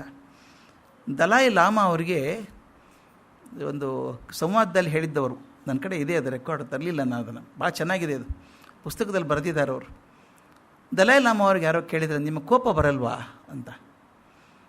ಬರುತ್ತಲ್ಲ ಅಂದರು. ಮತ್ತು ಒಂದು ಸಲ ತೋರಿಸಿಲ್ಲ ಅಂತ. ತೋರಿಸ್ಬೇಕಾಗಿಲ್ಲ, ಬರಲ್ಲ ಅಂತ ಹೇಳಾರೆ. ಆದರೆ ಬರಲಾರ್ದಂಗೆ ಪ್ರಯತ್ನ ಮಾಡ್ತಾ ಇದ್ದೀನಿ. ನೀವು ಪ್ರೇರಣೆ ಯಾರು ಕೊಟ್ಟರು ಇದನ್ನು ಅಂತ ಕೇಳಿದ್ರಂತೆ. ನಿಮಗೆ ಕೋಪ ಬರದೇ ಇರೋಂಗೆ ಪ್ರೇರಣೆ ಯಾಕೆ ಕೊಟ್ಟರು? ಅವರೊಂದು ಘಟನೆ ಹೇಳ್ತಾರಪ್ಪ, ಆ ಹೆಸರು ಮರೆತು ಹೋಗಿದೆ ನನಗೆ, ಬಟ್ ಅದು ತಾತ್ಪರ್ಯ ಹೇಳಬಲ್ಲೆ ನಾನು. ನನಗೊಬ್ಬ ಗುರು ಇದ್ದ, ಆತ ಕಲಿಸಿದ್ದು. ಅವನು ಚೀನಾ ದೇಶದಲ್ಲಿ ಸಿಕ್ಕಾಕ್ಕೊಂಡಿದ್ದ. ಅವನ ಮೇಲೆ ಏನೇನು ಆಪಾದನೆ ಮಾಡಿದರು. ಈಗಾದರೂ ಚೀನಾದವರು ದಲಾಯಿ ಲಾಮಾ ಮೇಲೆ ತುಂಬ ಕೋಪ ಅಲ್ವಾ, ಅಲ್ಲಿ ಹೋಗೋಂಗಿಲ್ಲ ಅವರು. ಅಲ್ಲಿ ಹಿಡಿದು ಹಾಕಿದ್ರಂತೆ. ಅವನು ಚಿತ್ರಹಿಂಸೆ ಕೊಟ್ಟರಂತೆ. ಇಷ್ಟು ಚಿತ್ರಹಿಂಸೆ ಕೊಟ್ಟರು ಅಂದರೆ ಕಲ್ಪನೆ ಮಾಡೋಕ್ಕೆ ಸಾಧ್ಯ ಇಲ್ಲ. ಅವನು ಬದುಕೋದು ಸಾಧ್ಯ ಇಲ್ಲ ಅನ್ನೋಷ್ಟು ಚಿತ್ರಹಿಂಸೆ ಕೊಟ್ಬಿಟ್ರು. ದಿನ ಬೆಳಗ್ಗೆ ಆದರೆ ನರಕನೇ ಜೀವನ. ಇಡೀ ದಿವಸ ಅವನು ಕಾಡೋದು, ಇಲೆಕ್ಟ್ರಿಕ್ ಶಾಕ್ ಕೊಡಿಸು, ಏನೇನೋ ಮಾಡೋದು, ಎಲ್ಲ ಮಾಡೋದು. ಈ ಎಷ್ಟು ದಿವಸ ಸ್ವಾಮಿ? 22 ವರ್ಷ ಬದುಕಿದ್ದು ಹೆಚ್ಚು ಅವನು. ಇಷ್ಟೆಲ್ಲ ಮಾಡಿದಾಗ ಕೊನೆಗೆ ಬಂದಾಗ ಇವ್ರಿಗೆ ದಲಾಯಿ ಲಾಮಾ ಕೇಳಿದಂತೆ, ಬಿಡುಗಡೆಗೆ ಬಂದವನು, ನಿನಗೆ ಕೆಟ್ಟ ಅನ್ನಿಸ್ಲಿಲ್ವಾ ಶಿಕ್ಷೆ ಕೊಟ್ಟಾಗ, ನಿಮಗೆ ಚಿತ್ರಹಿಂಸೆ ಕೊಟ್ಟಾಗ ನಿಮಗೇನು ಅನ್ನಿಸ್ತಿತ್ತು ಅಂತ. ನನಗೆ ಒಂದೇ ಒಂದು ಸಂಕಟ ಇತ್ತಪ್ಪ. ಆತ ಗುರು ಹೇಳಿದ್ದು ದಲಾಯಿ ಲಾಮಾ ಅವರಿಗೆ, ಒಂದೇ ಒಂದು ಸಂಕಟ ಇತ್ತು. ಏನು? ನಾನು ಎಲ್ಲಿ ಅವನು ದ್ವೇಷ ಮಾಡಿಬಿಡ್ತೇನೋ ಅಂತ ಭಯ ಇತ್ತು. ಕಲ್ಪನೆ ಮಾಡಿ ಸ್ವಾಮಿ, ಇದು ನನಗೆ ಕೊಟ್ಟದ್ದು ನೋವು ಅಂತಲ್ಲ. 22 ವರ್ಷ ಒಂದೇ ಸಮ ಚಿತ್ರಹಿಂಸೆ ಕೊಟ್ಟಿದ್ದಾನಲ್ಲ, ಅವನು ಎಲ್ಲಿ ನಾನು ದ್ವೇಷ ಮಾಡಿಬಿಡ್ತೇನೋ ಅಂತ ಹೆದರಿಕೆ ಆಗಿತ್ತು. ಭಗವಂತ ಅವನು ಒಳ್ಳೇದು ಮಾಡಲಿ ಅಂತ. ಇದು ಸನ್ಯಾಸದ ಅತ್ಯಂತ ಶಿಖರ ಅಂದ್ಕೊಂಡಿದ್ದೀನಿ ನಾನು. ಹಾಗೆ ಇಲ್ಲಿ ಹೇಗೆ ತಯಾರಿ ಮಾಡ್ತಾರೆ ಅಂದರೆ, ಪಾರ್ಶ್ವನಾಥರಿಗೆ ಎಷ್ಟು ಕಷ್ಟ ಕೊಟ್ಟನಲ್ಲ ಕಮಠ ಅವನು ಅಂತ ಇವ್ರು ಚಿಂತೆ ಮಾಡಿ ತನ್ನ ಮುಂದೆ ಬರುವಂಥ ಕಷ್ಟಕ್ಕೆ ತಯಾರಾಗುವಂಥದ್ದು. ಈ ಹಿಂಸೆ ಯಾಕೆ ಬರ್ತದೆ? ಈ ಜನ್ಮಾಂತರದ ಅಸೂಯೆಗಳು ಯಾಕೆ ಬರ್ತಾವೆ ನಮಗೆಲ್ಲಾನು? ಇದ್ರ ಬಗ್ಗೆ ಚಿಂತೆ ಮಾಡ್ತಿದ್ರಂತೆ. 7-8 ವರ್ಷ ಹುಡುಗ ಹೀಗೆ ಮಾಡ್ತಿರುವಾಗ ಹೊರಗೆ ರಸ್ತೆಯಲ್ಲೇನೋ ಗಲಾಟೆ ಕೇಳಿಸ್ತು, ಏನೋ ಗದ್ದಲ ಕೇಳಿಸ್ತು. ಕಿಟಕಿಯಿಂದ ಆಚೆ ನೋಡಿದರು. ಮುಂದೆ ದೊಡ್ಡ ರಸ್ತೆ, ರಾಜಗೃಹ, ಅದು ರಾಜಬೀದಿ. ನೋಡ್ತಾರೆ, ಒಂದು ಮದಸಿದ ಆನೆ ಓಡಿ ಬರ್ತಾ ಇದೆ. ಜನ ದಿಕ್ಕಾಗಿ ಓಡ್ತಿದ್ದಾರೆ. ಆ ಆನೆ ಬಂದು ಸೊಂಡ್ಲಿಂದ ಜನ ಎತ್ತಿ ಒಗಿತದೆ, ಕೊಂಬಿನಿಂದ ತೂರ್ತದೆ, ಎಲ್ಲ ಮಾಡ್ತಾ ಇದೆ. ಎಲ್ಲರೂ ಗಾಬರಿಯಾಗಿದ್ದಾರೆ. ಈತ ಸರ ಹೊರಗೆ ಹೋದ. ರಾಜ್ಕುಮಾರ ಮಂದಿ ಗಾಬರಿ, ಎಲ್ಲಿಯೋ ಆನೆ ಕೈಯಲ್ಲಿ ಸಿಕ್ಕಾಕೊಂಡ್ಬಿಡ್ತಾನೆ ಇವನು ಅಂತ ಎಲ್ಲರನ್ನೂ ಸರಿಸಿ ಸೀದಾ ಆನೆ ಮುಂದೆ ಹೋಗಿ ನಿಂತ್ಕೊಂಡ್ಬಿಟ್ಟಂತೆ. 8 ವರ್ಷ ಹುಡುಗ ನಿಂತ್ಕೊಂಡಾಗ ಅವತ್ತದೇ ಅದು ಪರ್ಯಾಯ ಜ್ಞಾನ ಅನ್ನೋದು ಗೊತ್ತಿಲ್ಲ. ಈಗ ನಿಂತ್ಕೊಂಡು ಆನೆ ನಿಂತ್ಕೊಂಡಾಗ ಆ ಕೋಪದಿಂದ ಬಂದಂಥ ಆನೆ ನಿಂತ್ಕೊಳ್ತು ಮುಂದೆ. ನಿಧಾನ ಕೈ ಎತ್ತಿ ಆ ಸೊಂಡ್ಲು ಮುಟ್ಟಿದ್ರು. 1-2 ಸಲ ಸೊಂಡ್ಲು ಮುಟ್ಟಿ ನಿಧಾನಕ್ಕೆ ತಟ್ಟಿದ್ರು. ಇನ್ನೂ ಹತ್ತಿರ ಬಂತು. ಮುಖ ಸೊಂಡಿನ ಮೇಲೆ ಕೈ ಆಡಿಸಿದ್ರು, ತಲೆ ಮೇಲೆ ಸ್ವಲ್ಪ ಕೈ ಆಡಿಸಿದ್ರು. ಅದೇನು ಮಗು ಥರ ನಿಂತ್ಕೊಂಡ್ಬಿಡ್ತು. ತಕ್ಷಣ ಹಸ್ತಿ ಇರುತ್ತಲ್ಲ, ಅದು ಕೊಂಬಿರುತ್ತದಲ್ಲ ದಂತ, ಆ ದಂತದ ಮೇಲೆ ಟಕ್ ಅಂತ ಕಾಲಿಟ್ಟು ತಲೆ ಮೇಲೆ ಕೂತ್ಕೊಂಡ್ಬಿಟ್ರು. ತಲೆ ಮೇಲೆ ಕೂತ್ಕೊಂಡು ತಲೆ ಮೇಲೆ ಕೈ ಆಡಿಸ್ತಾ ನಿಧಾನಕ್ಕೆ ತಟ್ಟುತ್ತಾ ಇದ್ದಾಗ ಅವರು ಹೇಳ್ದಂಗೆ ಕೇಳ್ಕೊಂಡು ಬೆಕ್ಕಿನ ಮರಿ ಥರ ಸೀದಾ ಕರ್ಕೊಂಡೋಗಿ ಆನೆ ಲಾಯದಲ್ಲೇ ಬಿಟ್ಟು ಬಂದು ಹೊಂದಿರುತ್ತೆ. ಆ ಜನ ಅಂದ್ರಂತೆ, ನಮ್ಮ ರಾಜ್ಕುಮಾರ ನಿಜವಾಗ್ಲೂ ಮಹಾವೀರ ಇವನು ಅಂತ ಎಲ್ಲರೂ ಹೊಗಳ್ತಾ ಇದ್ರಂತೆ. ಹುಡುಗನ ಸಂತೋಷ ಆಗಬೇಕಲ್ವ? ಇಷ್ಟೊಂದು ಜನ ಹೊಗಳ್ತಿರ್ಬೇಕಾದ್ರೆ ಆ ಮದ ಏರಿದಂಥ ಆನೆಯನ್ನು ಸರಿ ಮಾಡಿ ತನ್ನ ಇದರಲ್ಲಿ ಲಾಯದಲ್ಲಿ ಕಟ್ಟಿ ಬಂದೆ ಅಂತ ಹುಡುಗನ ಸಂತೋಷ ಆಗಲಿಲ್ಲಂತೆ. ಅದು ಬೇಸಿಕಲಿ ಎಲ್ಲ ಇರೋದು ಇದರಲ್ಲಿ, ಇದು ಯಾವ ಭಾಷೆ, ಅದು ಪ್ರಾಕೃತ ಭಾಷೆಯಲ್ಲಿ ಇರುವಂಥದ್ದು.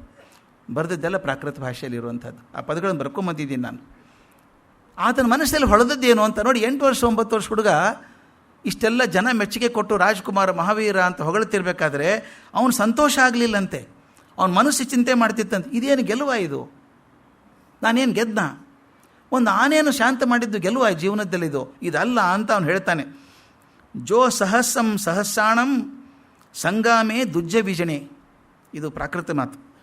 ಏಗಂ ಜಿಣೇಜ್ಯ ಅಪ್ಪಾಣಂ ಏಸಸೆ ಪರಮೋಜಿವೋ ಅಂತ ಅರ್ಥನ ಹೇಳಿಬಿಡ್ತೀನಿ. ಜೋ ಸಹಸ್ಸಂ ಸಹಸ್ರಾಣಂ, ಯಾವ ವೀರ ಅತ್ಯಂತ ದೊಡ್ಡದಾದಂಥ ಯುದ್ಧದಲ್ಲಿ ಸಹಸ್ರಾರು ಜನರನ್ನು ಗೆದ್ದಾನೋ ಯೋಧ, ಅವನು ಅದು ದೊಡ್ಡದು ಯುದ್ಧ ಅಲ್ಲ. ಆದರೆ ಏಗಂ ಜಿಣೇಜ್ಯ ಅಪ್ಪಾಣಂ ಏಸಸೆ ಪರಮೋಜಿವೋ, ಯಾವ ಮನುಷ್ಯ ತನ್ನ ಆತ್ಮಶಕ್ತಿಯನ್ನು ಅರ್ಥ ಮಾಡ್ಕೊಂಡು ಗೆಲ್ತಾನೋ ಅದು ಅದಕ್ಕಿಂತ ದೊಡ್ಡ ಯಶಸ್ಸು ಅಂತ. ಯುದ್ಧದಲ್ಲಿ ಸಹಸ್ರಾರು ಜನರನ್ನು ಕೊಂದು ಪಡೆಯುವಂಥ ಜಯದಕ್ಕಿಂತ ತನ್ನಲ್ಲಿರುವಂಥ ಆತ್ಮಶಕ್ತಿಯನ್ನು ಅರ್ಥ ಮಾಡಿಕೊಂಡು ಅದನ್ನು ಗೆಲ್ಲೋದಿದೆಯಲ್ಲ ಅದು ಬಹಳ ದೊಡ್ಡದು ಅಂತ 8 ವರ್ಷ ಹುಡುಗನಿಗೆ ಅನಿಸ್ತದೆ. ಮುಂದೆ ಹೇಳ್ತಾನೆ, ಅಪ್ಪಣಾಮೇವ ಜುಜ್ಜಾಹಿ ಕಿಂತೆ ಜುಜ್ಜೇಣ ಭಜ್ಜವೋ ಅಪ್ರಾಣಮೇವ ಅಪ್ಪಾಣಂ ಜಯಿತ್ತ ಸುಹರ್ಮೇವಹ. ತನ್ನ ಆತ್ಮ ಜೊತೆಗೇ ಇರಬೇಕು, ಅದರ ಜೊತೆಗೇ ಹೋರಾಡಬೇಕು.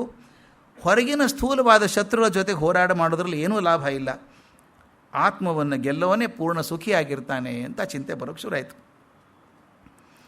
ಆಗಾಗಲೇ 8-9 ವರ್ಷ ಆಗೋತ್ತಿಗೆ ಶ್ರಾವಕ ಆಗಿದ್ನಲ್ಲ, ಅಹಿಂಸೆ, ಸತ್ಯ ಮತ್ತು ಆಚಾರ್ಯ ಮುಂತಾದ 12 ವೃತ್ತಗಳನ್ನು, ಆ ವೃತ್ತಗಳು ಮಾಡಬೇಕು ಅಂತ ಇರ್ತದೆ, ಆ 12 ವೃತ್ತಗಳನ್ನು ಮಾಡಿ ಪೂರೈಸಿದ. ಅವನು ಯಾವಾಗಲೂ ಆಸಕ್ತಿ ತೋರಿಸ್ತಿರೋದು ಅರಮನೆಯಲ್ಲಿ ಒಂದು ದೊಡ್ಡ ಚಿತ್ರ ಇತ್ತಂತೆ, ಮಧುಬಿಂದು ರೂಪಕ ಅಂತ ಕರೀತಾರೆ. ಮಧುಬಿಂದು ರೂಪಕ ಅಂತ ಚಿತ್ರ. ಆ ಚಿತ್ರ ನೋಡ್ತಾನೆ ಕೂತ್ಕೊಳ್ಳೋವಂತೆ, ಯಾವಾಗ ಟೈಮ್ ಸಿಕ್ಕ ಚಿತ್ರ ನೋಡೋದು. ಚಿತ್ರ ಏನಿತ್ತು ಅಂತ ನೋಡಿ, ಹೇಗೆ ಚಿಂತನೆಗಳು ಸಮಾಂತರವಾಗಿ ಬರ್ತಾವೆ ಅಂದರೆ, ನಮ್ಮ ಭಾಗವತದ ಕಥೆ ಬರುವಂಥದ್ದೇ ಕಥೆ ಇದು. ಒಬ್ಬ ದಾರಿಕಾರ ಕಾಡಲ್ಲಿ ಹೋಗ್ತಾ ಇದ್ದಾನೆ, ಒಂದು ಮದ್ದಾನೆ ಬೆನ್ನು ಹತ್ತಿ ಬಂದುಬಿಡ್ತದೆ ಅವನು. ಇವನು ಗಾಬರಿಯಾಗಿ ಓಡ್ತಾ ಇದ್ದಾನೆ, ದಿಕ್ಕು ತೋರದೆ ಓಡ್ತಾನೆ. ಓಡುವಾಗ ಒಂದು ಹಾಳು ಬಾವಿಗೆ ಬೀಳ್ತಾನೆ.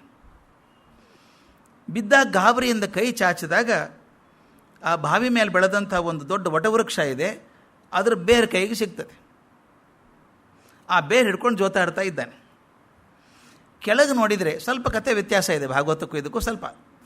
ಕೆಳಗೆ ನೋಡಿದರೆ ಹಾಳು ಬಾವಿ ಕೆಳಗಡೆ 4 ಸರ್ಪಗಳು ಹೆಡೆ ಎತ್ಕೊಂಡು ಕೂತಿದ್ದಾವೆ. 4 ಸರ್ಪ. ನಮ್ಮಲ್ಲಿ ಭಾಗವತದಲ್ಲಿ 1 ಸರ್ಪ ಬರುತ್ತೆ, ಇದು 4 ಸರ್ಪ. ಅಷ್ಟೇ ಅಲ್ಲ, ಮೇಲೆ ನೋಡ್ತಾನೆ, ತಾನೇನು ಹಿಡ್ಕೊಂಡು ಕೂತಿದ್ದಾನೆ ಬೇರು, ಆ ಬೇರಿನ ಮೇಲೆ 2 ಇಲಿ ಕಡಿತಾ ಇದ್ದಾವೆ. ಒಂದು ಬಿಳಿ ಇಲಿ, ಒಂದು ಕರಿ ಇಲಿ ಕತ್ತರಿಸ್ತಾ ಇದ್ದಾವೆ. ನಮ್ಮಲ್ಲಿ ಇಲಿ ಇರಲಿಲ್ಲ, ಭಾಗವತ ಕಥೆಯಲ್ಲಿ ಇಲಿ ಇಲ್ಲ. ಅಲ್ಲಿ 2 ಇಲಿ, ಒಂದು ಬಿಳಿ ಇಲಿ, ಒಂದು ಕಪ್ಪು ಇಲಿ ಆ ಬೇರು ಕತ್ತರಿಸ್ತಾ ಇದೆ. ಯಾವಾಗ ಕತ್ತರಿಸಿ ಬೀಳ್ಬೋದು. ಆ ಮದ್ದಾನೆ ಇದೆಯಲ್ಲ, ಸುಮ್ಮನೆ ಕೂತಿಲ್ಲ.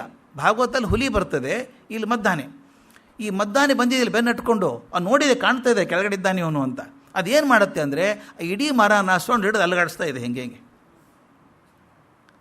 ಅಲಗಾಡಿಸ್ತಿರ್ಬೇಕಾದ್ರೆ ಮೇಲೊಂದು ಜೇನುಗೂಡು, ಜೇನು ಹುಳ ಎದ್ದು ಬಿಡ್ತು. ಎಲ್ಲ ಜೇನು ಹುಳ ಎಲ್ಲ ಕಿತ್ಕೊಂಬಂದ್ಬಿಡ್ತು.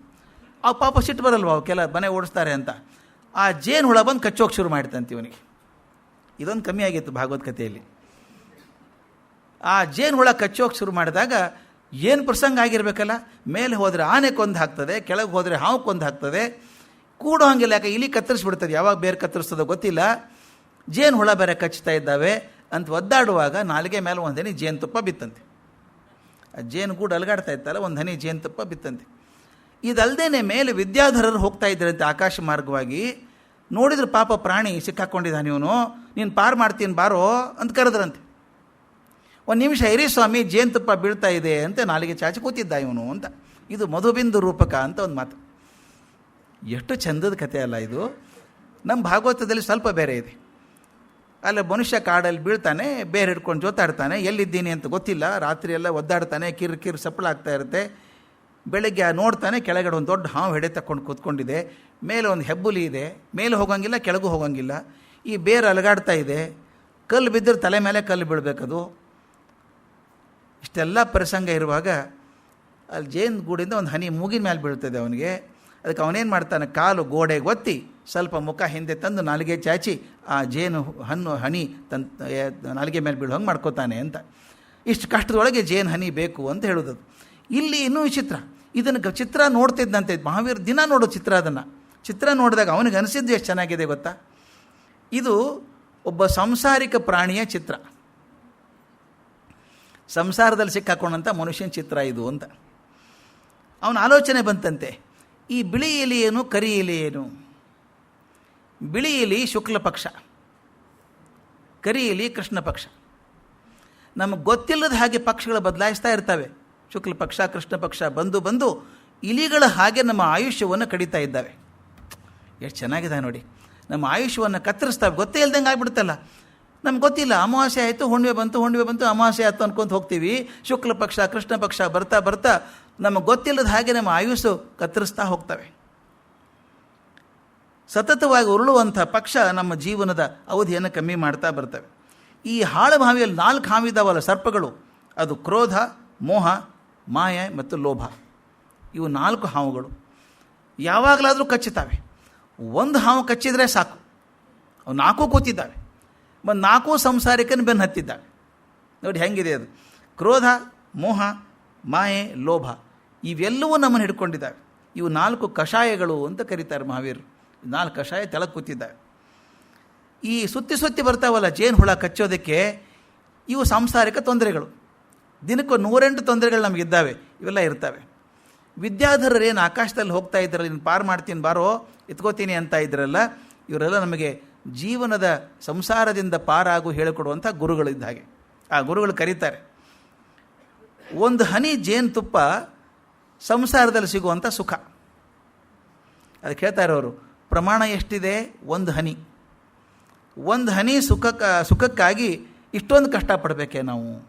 ಅಲ್ಲಮ್ಮ ಪ್ರಭು ಅದೇ ಹೇಳ್ತಾರೆ, ಏನದು ಸಾಗರದಷ್ಟು ದುಃಖ ನೋಡ ಅಂತ.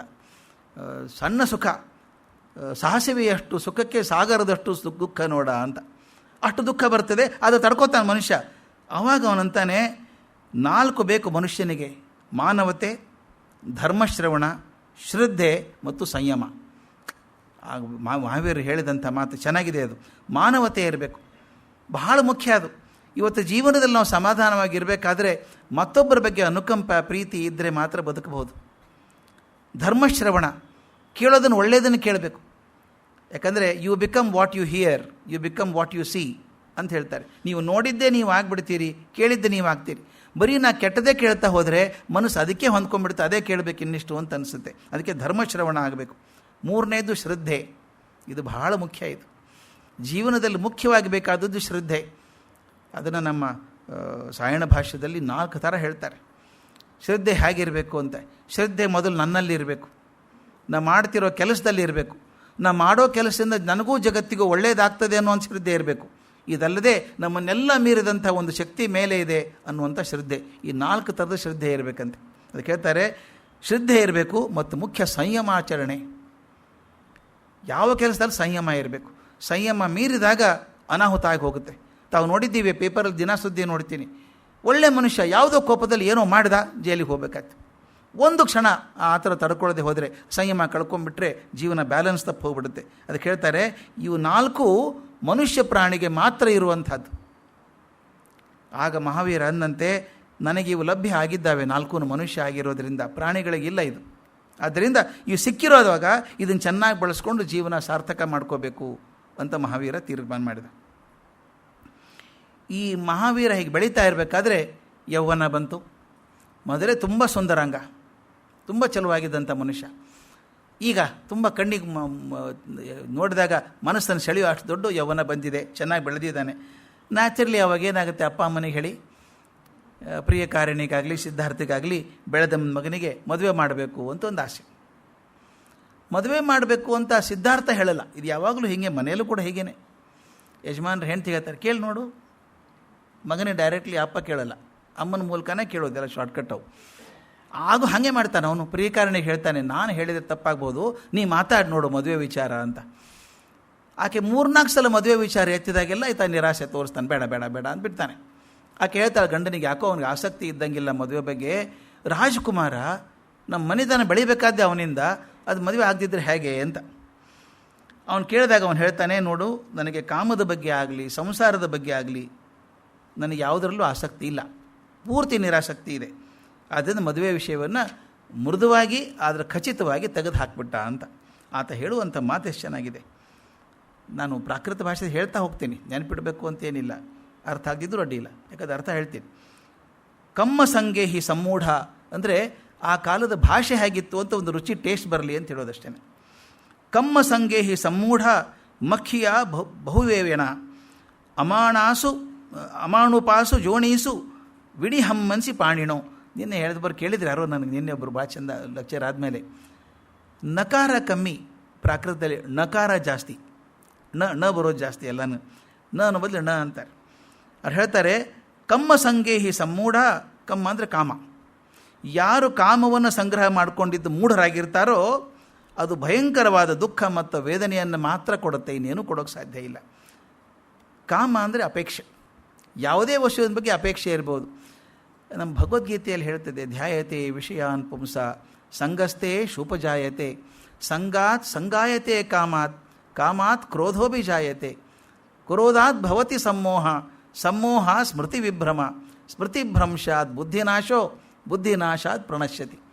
ಅಂದರೆ ಎಲ್ಲಿಂದ ಎಲ್ಲಿ ಸಂಘದಿಂದ ಶುರು ಆಗುವಂಥದ್ದು. ಮೊದಲು ಯಾವುದನ್ನು ಅಪೇಕ್ಷೆ ಮಾಡ್ತೀನಿ, ಅದ್ರ ಬಗ್ಗೆ ಪಡ್ಕೋಬೇಕು ಅಂತ ಅನಿಸುತ್ತೆ, ಮೋಹ ಶುರು ಆಗ್ತದೆ, ಸಿಗದೆ ಹೋದಾಗ ಕೋಪ ಬರುತ್ತೆ. ಇದೆಲ್ಲ ಹೆಂಗೆ ಹಾಕ್ಕೊಂಡು ಮನುಷ್ಯನ ಹಾಳು ಮಾಡ್ತದೆ ಅಂತ. ಅದಕ್ಕೆ ಚಂದ ಹೇಳ್ತಾನೆ, ಚಿರಕಾಲ ಮನುಷ್ಯೋತ್ತರ ಯೋನಿಯಲ್ಲಿ ಸುತ್ತಾಡಬೇಕಾಗತ್ತೆ ನಾನು ಇದಕ್ಕೆ ಹಾಕ್ಕೊಂಡ್ರೆ. ರಾಗ ದ್ವೇಷ ಎರಡೂ ಕರ್ಮದ ಬೀಜಗಳಿದ್ದ ಹಾಗೆ, ಇವನು ಪಾರಾಗಬೇಕು ಅಂತ ಹೇಳ್ತಾನೆ.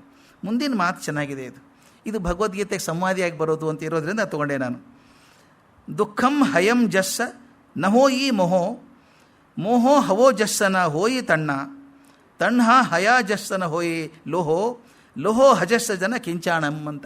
ಅಂದರೆ ಯಾರಿಗೆ ಮೋಹ ಇಲ್ಲವೋ ಅವರಿಗೆ ದುಃಖ ಇಲ್ಲ, ಯಾರಿಗೆ ತೃಷ್ಣೆ ಇಲ್ಲವೋ ಅವರಿಗೆ ಮೋಹ ಇಲ್ಲ, ಯಾರಿಗೆ ಲೋಭ ಇಲ್ಲವೋ ಅವರಿಗೆ ತೃಷ್ಣೆ ಇಲ್ಲ, ಯಾರ ಹತ್ರ ಲೋಭ ಮಾಡುವಂಥ ಪದಾರ್ಥ ಇಲ್ಲವೋ ಅವರಿಗೆ ಲೋಭ ಸಹ ಇಲ್ಲ. ಲೋಭದಿಂದ ಶುರು ಆಗುವಂಥದ್ದು. ಅದು ಆಗಲೇ ಹೇಳಿದ್ನಲ್ಲ, ಸಂಗಾಯತೆ ಕಾಮ, ಒಂದಕ್ಕೊಂದು ಲಿಂಕ್ ಆದ ಹಾಗೆ ಮೋಹ, ತೃಷ್ಣೆ, ಲೋಭ ಇದೆಲ್ಲವನ್ನು ಒಂದಕ್ಕೊಂದು ತೂಕಡಿಸಿ ಬರ್ತದೆ. ಆದ್ದರಿಂದ ಈ ಕಾಮ, ಮೋಹ, ಲೋಭಗಳಿಗೆಲ್ಲ ಮೂಲವಾದಂಥ ಸಂಸಾರದಲ್ಲಿ ನನಗೆ ಆಸಕ್ತಿ ಇಲ್ಲ, ನನ್ನ ಮದುವೆಗೆ ಒತ್ತಾಯ ಮಾಡಬೇಡಿ ಅಂತ ಖಚಿತವಾಗಿ ಹೇಳಿಬಿಟ್ರು. ನಾನು ಅವಿವಾಹಿತನಾಗೇ ಇರ್ತೀನಿ ಅಂತ. ಇದು ಸ್ವಲ್ಪ ವಿವಿಧವಾದದ್ದು ನಾಳೆ ಹೇಳ್ತೀನಿ, ವಿಭಿನ್ನವಾದದ್ದನ್ನು. ಯಾಕಂದರೆ ಜೈನ ಧರ್ಮದಲ್ಲಿ 2 ಪಂಥ ಇದೆ ಈಗ. ದಿಗಂಬರ ಪಂಥ ಒಂದು, ಶ್ವೇತಾಂಬರ ಪಂಥ ಅಂತ. ಶ್ವೇತಾಂಬರಿಗಳು ಮಹಾವೀರರ ಮದುವೆ ಆಗಿದ್ದರು ಅಂತ ನಂಬ್ತಾರೆ, ದಿಗಂಬರರು ಮದುವೆ ಆಗಲಿಲ್ಲ ಅಂತ ನಂಬ್ತಾರೆ. ಆದ್ದರಿಂದ ಇದನ್ನು ಹೇಳಿಬಿಡ್ತೇನೆ, ಮುಂದೆ ಅದಕ್ಕೆ ವ್ಯತ್ಯಾಸಗಳನ್ನು ನಾಳೆ ಹೇಳ್ತೀನಿ. ಮೂಲ ವ್ಯತ್ಯಾಸ ಎರಡರ ನಡುವೆ ಏನು ಅನ್ನೋದು ಭಾಳ ಮುಖ್ಯ ಇದೆ. ಇದು ವರ್ಧಮಾನ ಅನುವಾದ, ಸಂಸಾರದಲ್ಲಿ ಪ್ರಯೋಜನ ಇಲ್ಲ, ಆಗೋದಿಲ್ಲ ಅಂತ ಹೇಳಿ. ಆದ್ದರಿಂದ ನಾನು ಅಧ್ಯಾತ್ಮದಲ್ಲಿ ಮುನ್ನಡೆಯಬೇಕಾದ್ರೆ ನನಗೆ ಸಂಸಾರ ಬಂಧನ ಆಗ್ತದೆ, ಬೇಡ ಅಂತ. ಆ ಬಗ್ಗೆ ಚಿಂತೆ ಮಾಡ್ತಾ ಇದ್ದಾಗ ವಿರಾಗ ಮನಸ್ಸಲ್ಲಿ ಬರಬೇಕು ಅನಿಸಿತ್ತು. ಆಗಾಗ ವೈರಾಗ್ಯ ಬೇಕು ಅಂತ ಅನಿಸಿದ್ದು, ಆದರೆ ದಟ್ಟವಾಗಿ ಮನಸ್ಸಲ್ಲಿ ತುಂಬಿಕೊಂಡದ್ದು ಅವರ 30ನೇ ವಯಸ್ಸಿಗೆ ಬಂತಂತೆ. 30ನೇ ವಯಸ್ಸಕ್ಕೆ ಕ್ಷಾಯಿಕ ಸಮ್ಯಕ್ತ್ವ ಅಂತ ಕರೀತಾರೆ ಜೈನ ಭಾಷೆಯಲ್ಲಿ. ಕ್ಷಾಯಿಕ ಸಮ್ಯಕ್ತ, ಸಮ್ಯಕ್ ಜ್ಞಾನವನ್ನು ಪಡ್ಕೊಳ್ಬೇಕು ಅನ್ನುವಂಥ ಆಳವಾದ ಆಸೆ ಬಂತು, ವೈರಾಗ್ಯ ಹುಟ್ಟಿತು. ಆಗ ಅವ್ರು ಏನು ಮಾಡಿದರು ಅಂದರೆ 12 ಅನುಪ್ರೇಕ್ಷೆಗಳು ಅಂತ. ಈ ಜೈನ ಧರ್ಮದ ತಾವು ಓದಿದರೆ ಎಷ್ಟು ಪಕ್ಕ ಸೈನ್ಸ್ ಲಿಟ್ರೇಚರ್ ಇದ್ದಂಗಿದೆ, ಅದು ಸೈಂಟಿಫಿಕ್ ಲಿಟ್ರೇಚರ್ ಇದ್ದ ಹಾಗೆ. 12 ಅನುಪ್ರೇಕ್ಷೆಗಳನ್ನು ಚಿಂತನೆ ಮಾಡ್ತಾ ಇದ್ದರಂತೆ. ಅವು ಯಾವುದು ಅಂತ, ಅನಿತ್ಯ, ಜೀವನ ಅನಿತ್ಯವಾದದ್ದು ಅನ್ನೋದ್ರ ಕಲ್ಪನೆ. ಅಶರಣ, ನೀವು ಯಾವಾಗೂ ಶರಣರಾಗಬೇಕಾಗಿಲ್ಲ, ಶರಣರಾಗೋದಾದರೆ ಭಗವಂತನಿಗೆ ಒಂದೇ ಆಗಬೇಕಾದದ್ದು. ಈ ಸಂಸಾರದಿಂದ ಪಾರಾಗೋದೇ 3ನೇದ್ದು. ಏಕತ್ವ, ಅನ್ಯತ್ವ, ಅಶುಚಿ, ಆಶ್ರವ, ಸಂವರ, ನಿರ್ಜರ, ಲೋಕ, ಬೋಧಿ ದುರ್ಲಭ ಮತ್ತು ಧರ್ಮ. ಇವು 12 ವಿಧಗಳಂತೆ.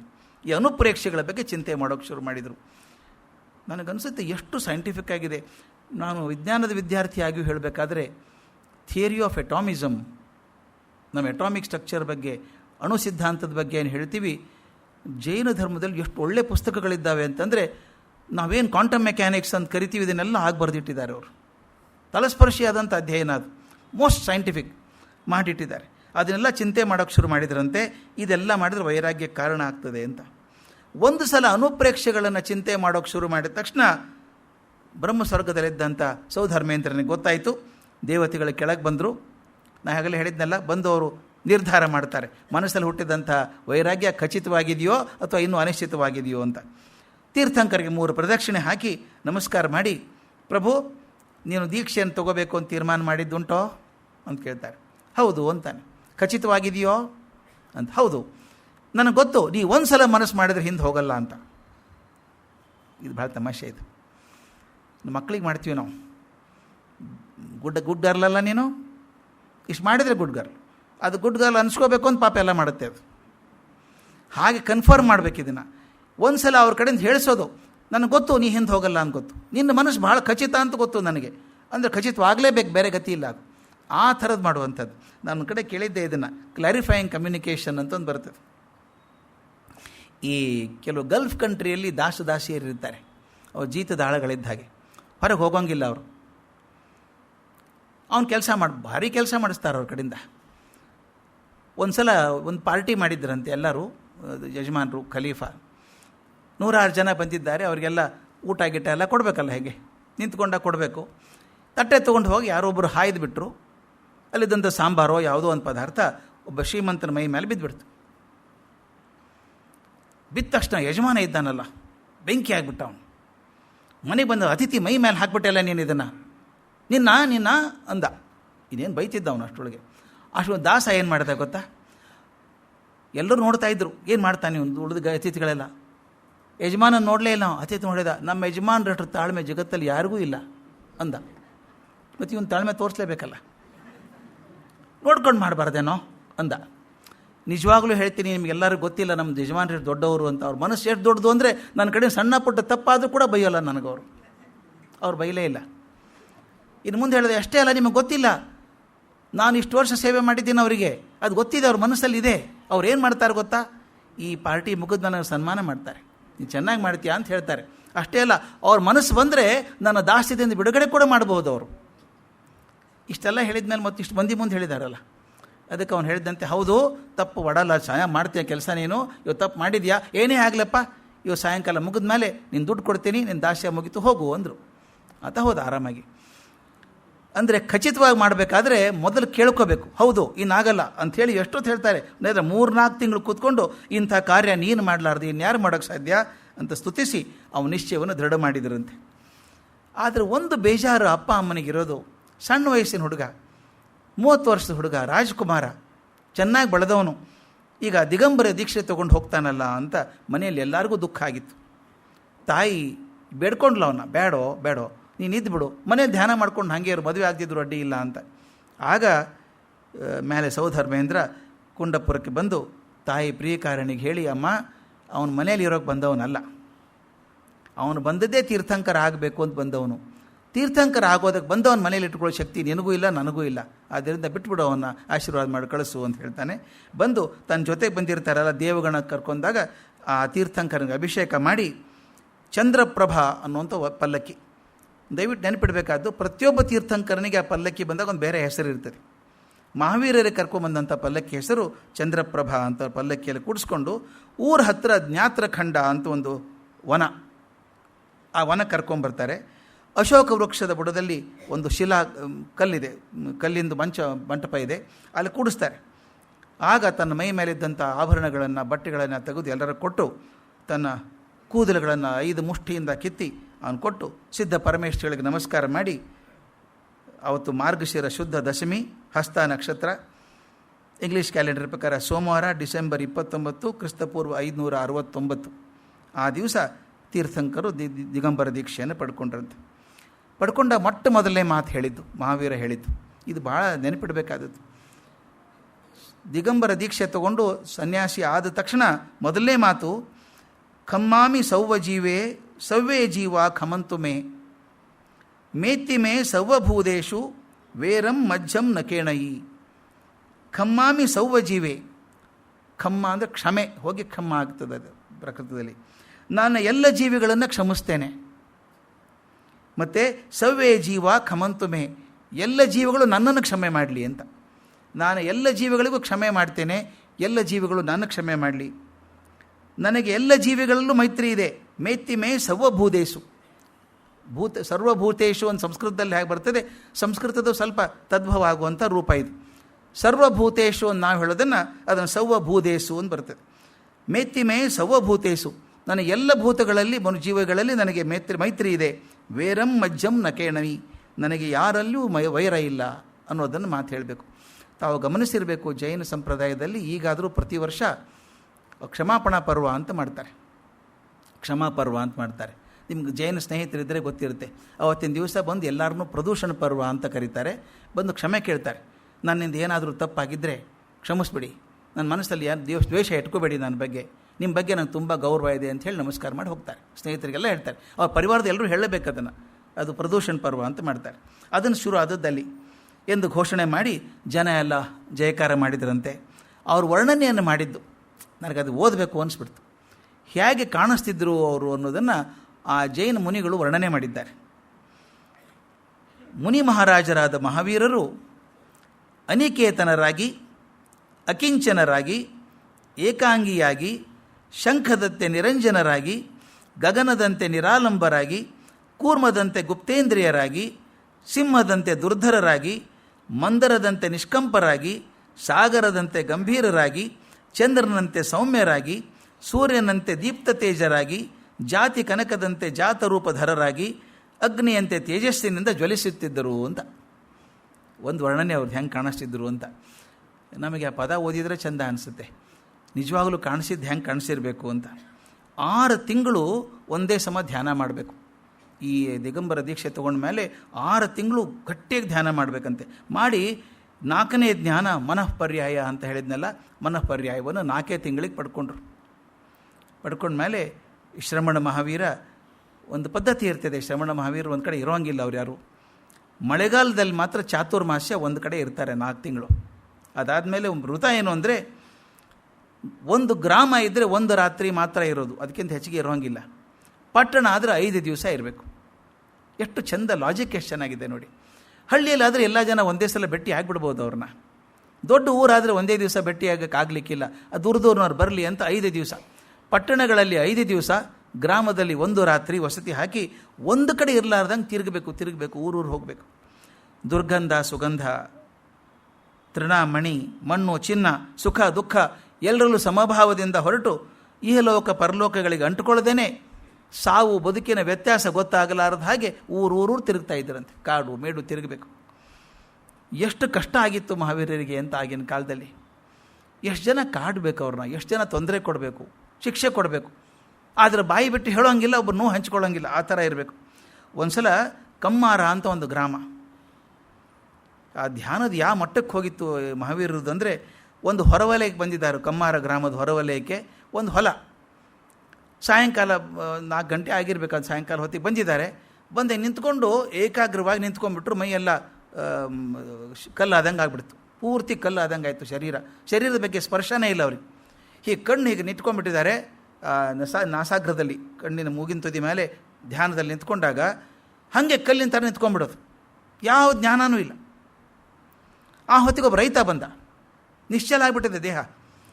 ಒಬ್ಬ ರೈತ ಬಂದ, ಇವ್ನು ನೋಡ್ದ, ನೋಡಪ್ಪ ನಿಮಿಷ ನಿಂತಿದೆಯಲ್ಲ, ಹೇಗಿದ್ರು ಈ ದನ ಇಟ್ಟಿದೆ ನೋಡಿ, ನಾನು 2-3 ದನ ನೋಡ್ಕೊಂಡಿರು, ನಾ ಬರ್ತೀನಿ ಅಂತ ಹೋಗ್ಬಿಟ್ಟ. ಇವ್ರಿಗೆ ಗೊತ್ತೇ ಇಲ್ಲ, ಅವ್ನು ಹೇಳಿದ್ದು ಗೊತ್ತಿಲ್ಲ, ಬಂದದ್ದು ಗೊತ್ತಿಲ್ಲ, ಹೋದದ್ದು ಗೊತ್ತಿಲ್ಲ. ಅವನಿಗೇನು ಗೊತ್ತು ಇವ್ರು ಧ್ಯಾನದಲ್ಲಿದ್ದಾನೆ ಅಂತ. ಆತ ಒಂದು ತಾಸು ಬಿಟ್ಟು ನೋಡ್ತಾನೆ, ದನ ಇಲ್ಲ ಅಲ್ಲಿ. ದನ ಎಲ್ಲಿ ಹೋಯ್ತು ಅಂತ ಕೇಳ್ದ. ಇವ್ರು ಮಾತೇ ಇಲ್ಲ. ಇವನೇನೋ ಮೋಸ ಮಾಡಿದ್ದಾನೆ, ಯಾರ ಕಡೆ ಕೊಟ್ಟು ಕಳಿಸಿದ್ದಾನೆ, ಇಟ್ಕೊಂಡಿದ್ದಾನೆ ಅಂತೇಳಿ ಆತ ಏನು ಮಾಡಿದ ಅಂದರೆ, ಆ ದನ ಕಟ್ಟು ಹಗ್ಗ ಇರ್ತದಲ್ಲ, ಮೈ ಮೇಲೆ ಬರೋ ಹಂಗೆ ಹೊಡೆದಿದ್ದಾನೆ, ಎಚ್ಚರ ತಪ್ಪಂಗೆ ಹೊಡೆದಿದ್ದಾನೆ. ಇವ್ರು ಹೊಡೆದದ್ದು ಗೊತ್ತಾಗಿಲ್ಲ, ಅಷ್ಟು ನಿಶ್ಚಲ ಆಗಿಬಿಟ್ಟಿದೆ ಮೈ ಎಲ್ಲನೂ. ಹೊಡೆದು ಹೋಗಿ ತಾನು ಬೇಸತ್ತು ಹೋದ. ಮತ್ತು ಬೆಳಗ್ಗೆ ಬಂದು ನೋಡ್ತಾನೆ, ಹಸುಗಳಲ್ಲಿ ಅಂತಿದ್ದ ಅವನ ಪಕ್ಕದಲ್ಲಿ. ಇವನು ಕಳ್ಳ ತೊಗೊಂಡೋಗಿ ಮತ್ತೆ ತಂದಿದ್ದ, ಮತ್ತೆ ಹೊಡೆದ. ಆ ಹೊತ್ತಿಗೆ ಊರಿನ ಜನ ಬಂದು ಹೇಳಿದ್ರಂತೆ, ಏನು ಮಾಡ್ತೀವಿ ಹುಚ್ಚ ನೀನು, ಅವನು ಸನ್ಯಾಸಿ, ನಿಜ ಸನ್ಯಾಸಿ, ಯಾರು ಗೊತ್ತಾ, ನಮ್ಮೂರು ರಾಜ್ಕುಮಾರ ಅವನು. ಹಳೆ ವಾಸನೆ ಹೋಗಲ್ಲಲ್ಲ ನಮಗೆ. ಅವನು ರಾಜ್ಕುಮಾರ ಸನ್ಯಾಸಿ ಆಗಿದ್ದಾನೆ ಅಂದರೆ ಅವನು ರೈತನಿಗೆ ಗಾಬರಿ ಆಯಿತು. ರಾಜ್ಕುಮಾರಿಗೆ ಹೊಡೆದದ್ದು ರಾಜನಿಗೆ ಗೊತ್ತಾದರೆ ನಾವು ಉಳಿತೀನ ಅಂತ. ಆ ಹೊತ್ತಿಗೆ ನಿಧಾನವಾಗಿ ಧ್ಯಾನದಿಂದ ಹೊರಗೆ ಬಂದಾಗ ಇವನು ಕ್ಷಮೆ ಕೇಳ್ತಾನೆ ಕಾಲು ಹಿಡ್ಕೊಂಡು. ಆಗ ಮಹಾವೀರ್ ಕೇಳೋದು, ಯಾಕೆ ನನಗ್ಯಾಕೆ ಕ್ಷಮೆ ಕೇಳ್ತೀನಿ, ನಾನು ಏನು ಮಾಡಿದ್ದೀನಿ ಅಂತ. ನೀನೇನು ಮಾಡಿದೆ ನನಗೆ, ಇಷ್ಟು ಹೊಡೆದಿದ್ದು ಮೈ ಮೇಲೆ ಅಂತ ನನಗೆ ಗೊತ್ತಿಲ್ಲಪ್ಪ. ನೀನು ಹೊಡೆದದ್ದು ಒಂದೇ, ಈ ಕಾಲು ಹಿಡ್ಕೊಂಡು ನಮಸ್ಕಾರ ಮಾಡೋದು ಒಂದೇ, ನನಗೆ ಯಾವುದೂ ಸಂಬಂಧ ಇಲ್ಲ ಅಂತ ಹೋಗ್ಬಿಟ್ರೆ. ಆ ಬೈಗಳ ಹೊಡೆತ ನಮಸ್ಕಾರ ಎಲ್ಲ ಒಂದೇ ಆಗಬೇಕು. ಆ ದೀಕ್ಷೆ ತಗೊಂಡ ಮೇಲೆ ಮೊದಲು ವರ್ಷಾಕಾಲವನ್ನು ಅಸ್ಥಿಗ್ರಾಮ ಅಂತ ಇತ್ತು. ಅಸ್ಥಿಗ್ರಾಮದಲ್ಲಿ ಕಳೆದರು. ಬಟ್ಟೆ ಇಲ್ಲದೆ ಹೀಗೆ ಅಡ್ಡಾಡುವಂಥ ನಗ್ನ ಸನ್ಯಾಸಿ ಊರಲ್ಲಿ ಬಂದಾಗ ಏನಾಗ್ತದೆ ಅಂತ ಬಹಳ ಎಚ್ಚರಿಕೆಯಿಂದ ಪ್ರವಾಸ ಮಾಡೋರು. ಅನೇಕ ಜನ ಕೆಲವರು ನೋಡಿ ಭಯ ಪಟ್ಬಿಟ್ರು, ಈಗ ಯಾಕೆ ಬರ್ತಾನೆ ಇವನು ಅಂತ. ಇನ್ನು ಕೆಲವರು ಲೇವಡಿ ಮಾಡಿದರು, ಹೋಗ್ತಾ ಕೆಲವರು ಬಿಸಿ ನೀರು ಉಗ್ತಿದ್ರಂತ ಮೈ ಮೇಲೆ. ನಮ್ಮೂರಲ್ಲಿ ಬರಬೇಡ ನೀನು ಅಸಹ್ಯನಿ, ಹೋಗಿ ಹೊರಗಡೆ ಅಂತಿದ್ರು, ಬೈತಿದ್ರು, ಹೊಡಿತಾ ಇದ್ರು. ದೂರಿಂದ ಮಣ್ಣು ಉಗ್ತಾ ಇದ್ರಂತ ತಲೆ ಮೇಲೆ, ಕೂದಲು ಕಿತ್ತಬೇಕು ತಲೆ ಮೇಲಿಂದ, ಯಾವುದನ್ನು ಹೇಳ್ಕೊಳ್ಳಂಗಿಲ್ಲ. ಹಾಗೆ ನಗನಗ್ತಾ ಮೌನವಾಗಿ ಹೋಗ್ತಾ ಇರೋದು. ಹಾಗೇನೆ ಚಳಿಗಾಲದ ಚಳಿ, ಆ ಬೇಸಿಗೆ ಬಿಸಿಲು, ಯಾವುದಕ್ಕೂ ಬಗ್ಗಲಾರದೆ ದೇಹವನ್ನು ಮುಚ್ಚಿಕೊಳ್ಳಾರ್ದೇನೆ. ಯಾಕಂದರೆ ಚಳಿ ಆಯಿತು ಅಂತ ಮುಚ್ಕೊಳ್ಳೋಂಗಿಲ್ಲ. ಸನ್ಯಾಸ ವೃತ ಆಗಿದೆ. ದೇಹ ತಂದು ಅಲ್ಲೇನೋ ಅನ್ನೋ ಹಾಗೆ ಬದುಕಿಬಿಟ್ಟಿರುತ್ತೆ. ಅದರಲ್ಲೂ ಒಂದು ಲಾಡ ಪ್ರದೇಶ ಅಂತ ಒಂದಿದೆ. ಆ ಲಾಡ ಪ್ರದೇಶಕ್ಕೆ ಹೋದಾಗ ಬಹಳ ಕಷ್ಟ. ಆ ಊರಲ್ಲಿ ಒಬ್ಬರು ತಮ್ಮ ಮನೆಯಲ್ಲಿ ಬರಗೊಡಕ್ಕೆ ಬಿಡಲಿಲ್ಲಂತೆ. ಮನೆ ಮುಂದೆ ಕೂತ್ಕೋತೀನಂದ್ರೂ ಬಿಡಲಿಲ್ಲಂತೆ. ಕೆಲವರಂತೂ ಮನೆ ಮುಂದೆ ಬರ್ತಾನೆ ಅಂತ ಸಗಣಿ ಹಾಕಿಬಿಡ್ತಿದ್ರಂತೆ, ಬರಬೇಡ ಮನೆ ಮುಂದೆ ಅಂತ. ಆ ಥರ ಕೆಲವು ಕೋಲಿಂದ ಹೊಡಿತಿದ್ರು, ನಾಯಿಗಳನ್ನು ಚೂ ಬಿಡ್ತಾ ಇದ್ರಂತೆ, ಓಡಿಸ್ಬೇಕು ಅಂತ. ಇಷ್ಟೆಲ್ಲ ಆದರೂ ಕೂಡ ಮಹಾವೀರರು ವಿನಮ್ರವಾಗಿ ನಕ್ಕೊಂಡೇ ಹೋಗ್ತಾ ಇದ್ರಂತೆ, ಮುಗುಳ್ನಾಗೆ ನಕ್ಕೊಂಡೇ ಹೋಗ್ತಿದ್ರಂತೆ. ತನಗಾಗಿ ತಯಾರು ಮಾಡಿದ ಆಹಾರವನ್ನು ಎಂದೂ ಸೇವಿಸಲಿಲ್ಲ. ಅದು ಮುಖ್ಯ ಕಂಡೀಷನ್ ಇದು. ತನಗಾಗಿ ಮಾಡಿದಬಾರ್ದು ಅಡುಗೆ, ಅದನ್ನು ಯಾರಿಗೋ ಮಾಡಿದ ಅಡುಗೆ ಭಿಕ್ಷೆ ಕೊಡಬೇಕಷ್ಟೇ. ಒಂದು ಸಲ ಕಲ್ಪನೆ ಮಾಡ್ಕೋಬೇಕು ಸ್ವಾಮಿ, ನಾವು ರಾಜ್ಕುಮಾರನಾಗಿ ಬದುಕಿದಂಥ ಮನುಷ್ಯ ಮತ್ತೊಬ್ಬರ ಮನೆ ಮುಂದೆ ಭಿಕ್ಷೆ ಬೇಡೋದು, ಕೈ ಚಾಚಬೇಕು. ಈ ದಿಗಂಬರ ಸನ್ಯಾಸದಲ್ಲಿ ಇನ್ನೊಂದು ವಿಚಿತ್ರ ಇದೆ. ಭಿಕ್ಷೆ ಬೇಡೋದು ಅಂದರೆ ನೀವು ಕೈ ಚಾಚು ಬೊಗಸೆ ಒಡ್ಡೋದಲ್ಲ, ಪಾತ್ರೆ ಇಡೋದಲ್ಲ. ಪಾತ್ರೆ ಕೂಡ ಸಂಗ್ರಹ, ಅದು ಇಡೋಂಗಿಲ್ಲ. ದಿಗಂಬರ ಆಗೋ ಮುಖ್ಯ ಉದ್ದೇಶ ಅಂದರೆ ಬಟ್ಟೆ ಕೂಡ ಒಂದು ಸಂಗ್ರಹ, ನನ್ನ ಕಡೆ ಇರೋದು ಬೇಡ ಅಂತ ಬಿಡೋದು. ಅಂತ ಅದರಲ್ಲಿ ಭಿಕ್ಷೆ ಬೇಡೋಕ್ಕಾರೆ ಪಾತ್ರೆ ಇಟ್ಕೊಳ್ಳೋಕ್ಕಾಗತ್ತಾ? ಪಾತ್ರೆನೂ ಇಲ್ಲ. ಅವ್ರು ಬೇಡೋದು ಅಂದಿತ್ತು ಕೈ ಚಾಚುವಂಗಿಲ್ಲ. ಹಿಂಗೆ ನಿಮ್ಗೆ ಗೊತ್ತಿರಬೇಕು, ಕೈ ಚಾಚುವಂಗಿಲ್ಲ. ಎಲ್ಲ ಬೆಳೆಗಳನ್ನು ಮಡಚ್ಕೊಳ್ಬೇಕಂತ. ಹೇಗೆ ಎಲ್ಲ ಬೆಳೆಗಳನ್ನು ಮಡಚ್ಕೊಂಡು ಅಂಗೈ ಚಾಚಬೇಕು. ಇಲ್ಲಿ ಎಷ್ಟು ಬೀಳುತ್ತೋ ಅಷ್ಟೇ ತಿನ್ನಬೇಕು. ಅದು ಎಂಥ ಶಿಕ್ಷೆ ಅದು! ಹೀಗೆ ಬೆರಳು ಮಡಚ್ಕೊಳ್ಬೇಕು, ಅಂಗೈಯಲ್ಲಿ ಎಷ್ಟು ಬೀಳುತ್ತೋ ಅಷ್ಟನ್ನೇ ತಿನ್ನಬೇಕು, ಒಂದೇ ಮನೆಯಲ್ಲಿ ಕೇಳಬೇಕು. ಹೀಗೆ ಬದುಕಬೇಕು. ಹೀಗೆ ಬಡ್ಕೊಂಡು ಆದರೂ ತೀರ್ಕೊಂಡು ಹೋದರೆ ಎಲ್ಲ ಕಡೆ. ಲಾಡಕ್ಕೆ ಹೋದಾಗ ಕಷ್ಟ ಆಗ್ತಾಯಿತ್ತು, ಅವಮಾನಗಳಾಗ್ತಿತ್ತು. ಈ ಕಲ್ಪನೆಯೊಳಗೆ ನಾನೊಂದು ಮುಖ್ಯ ಮಾತು ಹೇಳಬೇಕು. ನಮಗೆ ಉಪವಾಸದ ಕಲ್ಪನೆಯನ್ನು ಕೊಟ್ಟವರು ಮಹಾವೀರರು. ನಾವು ಸಾಮಾನ್ಯವಾಗಿ ಉಪವಾಸ ಅಂದರೆ ಏನೂ ತಿಂದೇ ಇರೋದು ಅಂತ. ನಮ್ಮಲ್ಲಿ ಕೆಲವರು ಚಿಂತೆ ಹಿಂದಿನ ದಿವಸ ಶುರು ಆಗ್ತದೆ. ನಾಳೆ ಏಕಾದಶಿ, ಏನಂದರೆ ಏನು ತಯಾರು ಮಾಡ್ತೀರಿ ಅಂತ. ಮರಾಠಿಯಲ್ಲಿ ಒಂದು ಮಾತಿದೆ, ಏಕಾದಶಿ ದುಪ್ಪಟ್ಟು ಖಾಸಿ ಅಂತ. ನಾಳೆ ಏಕಾದಶಿ, ಸ್ವಲ್ಪ ಏನಾರು ಮಾಡು ಅಂದರೆ ಅದು ವ್ಯವಸ್ಥಿತವಾಗೇ ಇರ್ತದೆ. ಅದು ಚೇಂಜ್ ಆಫ್ ಫುಡ್ ಅಷ್ಟೇ, ಅದೇನು ಉಪವಾಸ ಅಂತಿಲ್ಲ. ನಮ್ಮಲ್ಲಿ ಉಪವಾಸ ಅಂದರೆ ಅದಕ್ಕೆ ಹಿಂದಿಯಲ್ಲಿ ಭಾಷೆ ಅಂತ ಹೇಳ್ತಾರೆ, ಉಪವಾಸ ಭೂಕೆ ಮರಣ ನೈಯೇ. ಉಪವಾಸ ಇರೋದು ಅಂದರೆ ಊಟ ಬಿಟ್ಟಿರೋದು ಅಂತಲ್ಲ. ಇದನ್ನು ಕಲ್ಪನೆಯನ್ನು ಸ್ಪಷ್ಟವಾಗಿ ನಮ್ಮ ಭಾರತಕ್ಕೆ ಕೊಟ್ಟವರು ಮಹಾವೀರರು ಮೊಟ್ಟ ಮೊದಲನೇ ಬಾರಿಗೆ. ಉಪವಾಸದ ಅರ್ಥವನ್ನು ಹೇಳ್ತಾರೆ ಅವರು. ಉಪ ಆವಾಸ್, ಉಪವಾಸ ಅಲ್ಲದು, ಉಪ ಆವಾಸ್. ಉಪ ಅಂದರೆ ಪಕ್ಕದಲ್ಲಿ, ಉಪನಿರ್ದೇಶಕರು ಅನ್ನಲ್ವ ನಾವು, ಹಾಗೆ ಉಪ ಆವಾಸ್. ಭಗವಂತನ ಪಕ್ಕ ಕೂತಿದ್ದೀರಪ್ಪ ನೀವು ಅಂತ. ಭಗವಂತನ ಪಕ್ಕ ಕೂತಾಗ ಅವನ ಅದ್ಭುತವನ್ನು ನೋಡಿ, ಭಗವಂತನ ಶಕ್ತಿಯನ್ನು ನೋಡಿ ಬೆರಗಾಗಿ ಊಟ ಮರ್ತು ಹೋಗುತ್ತೆ.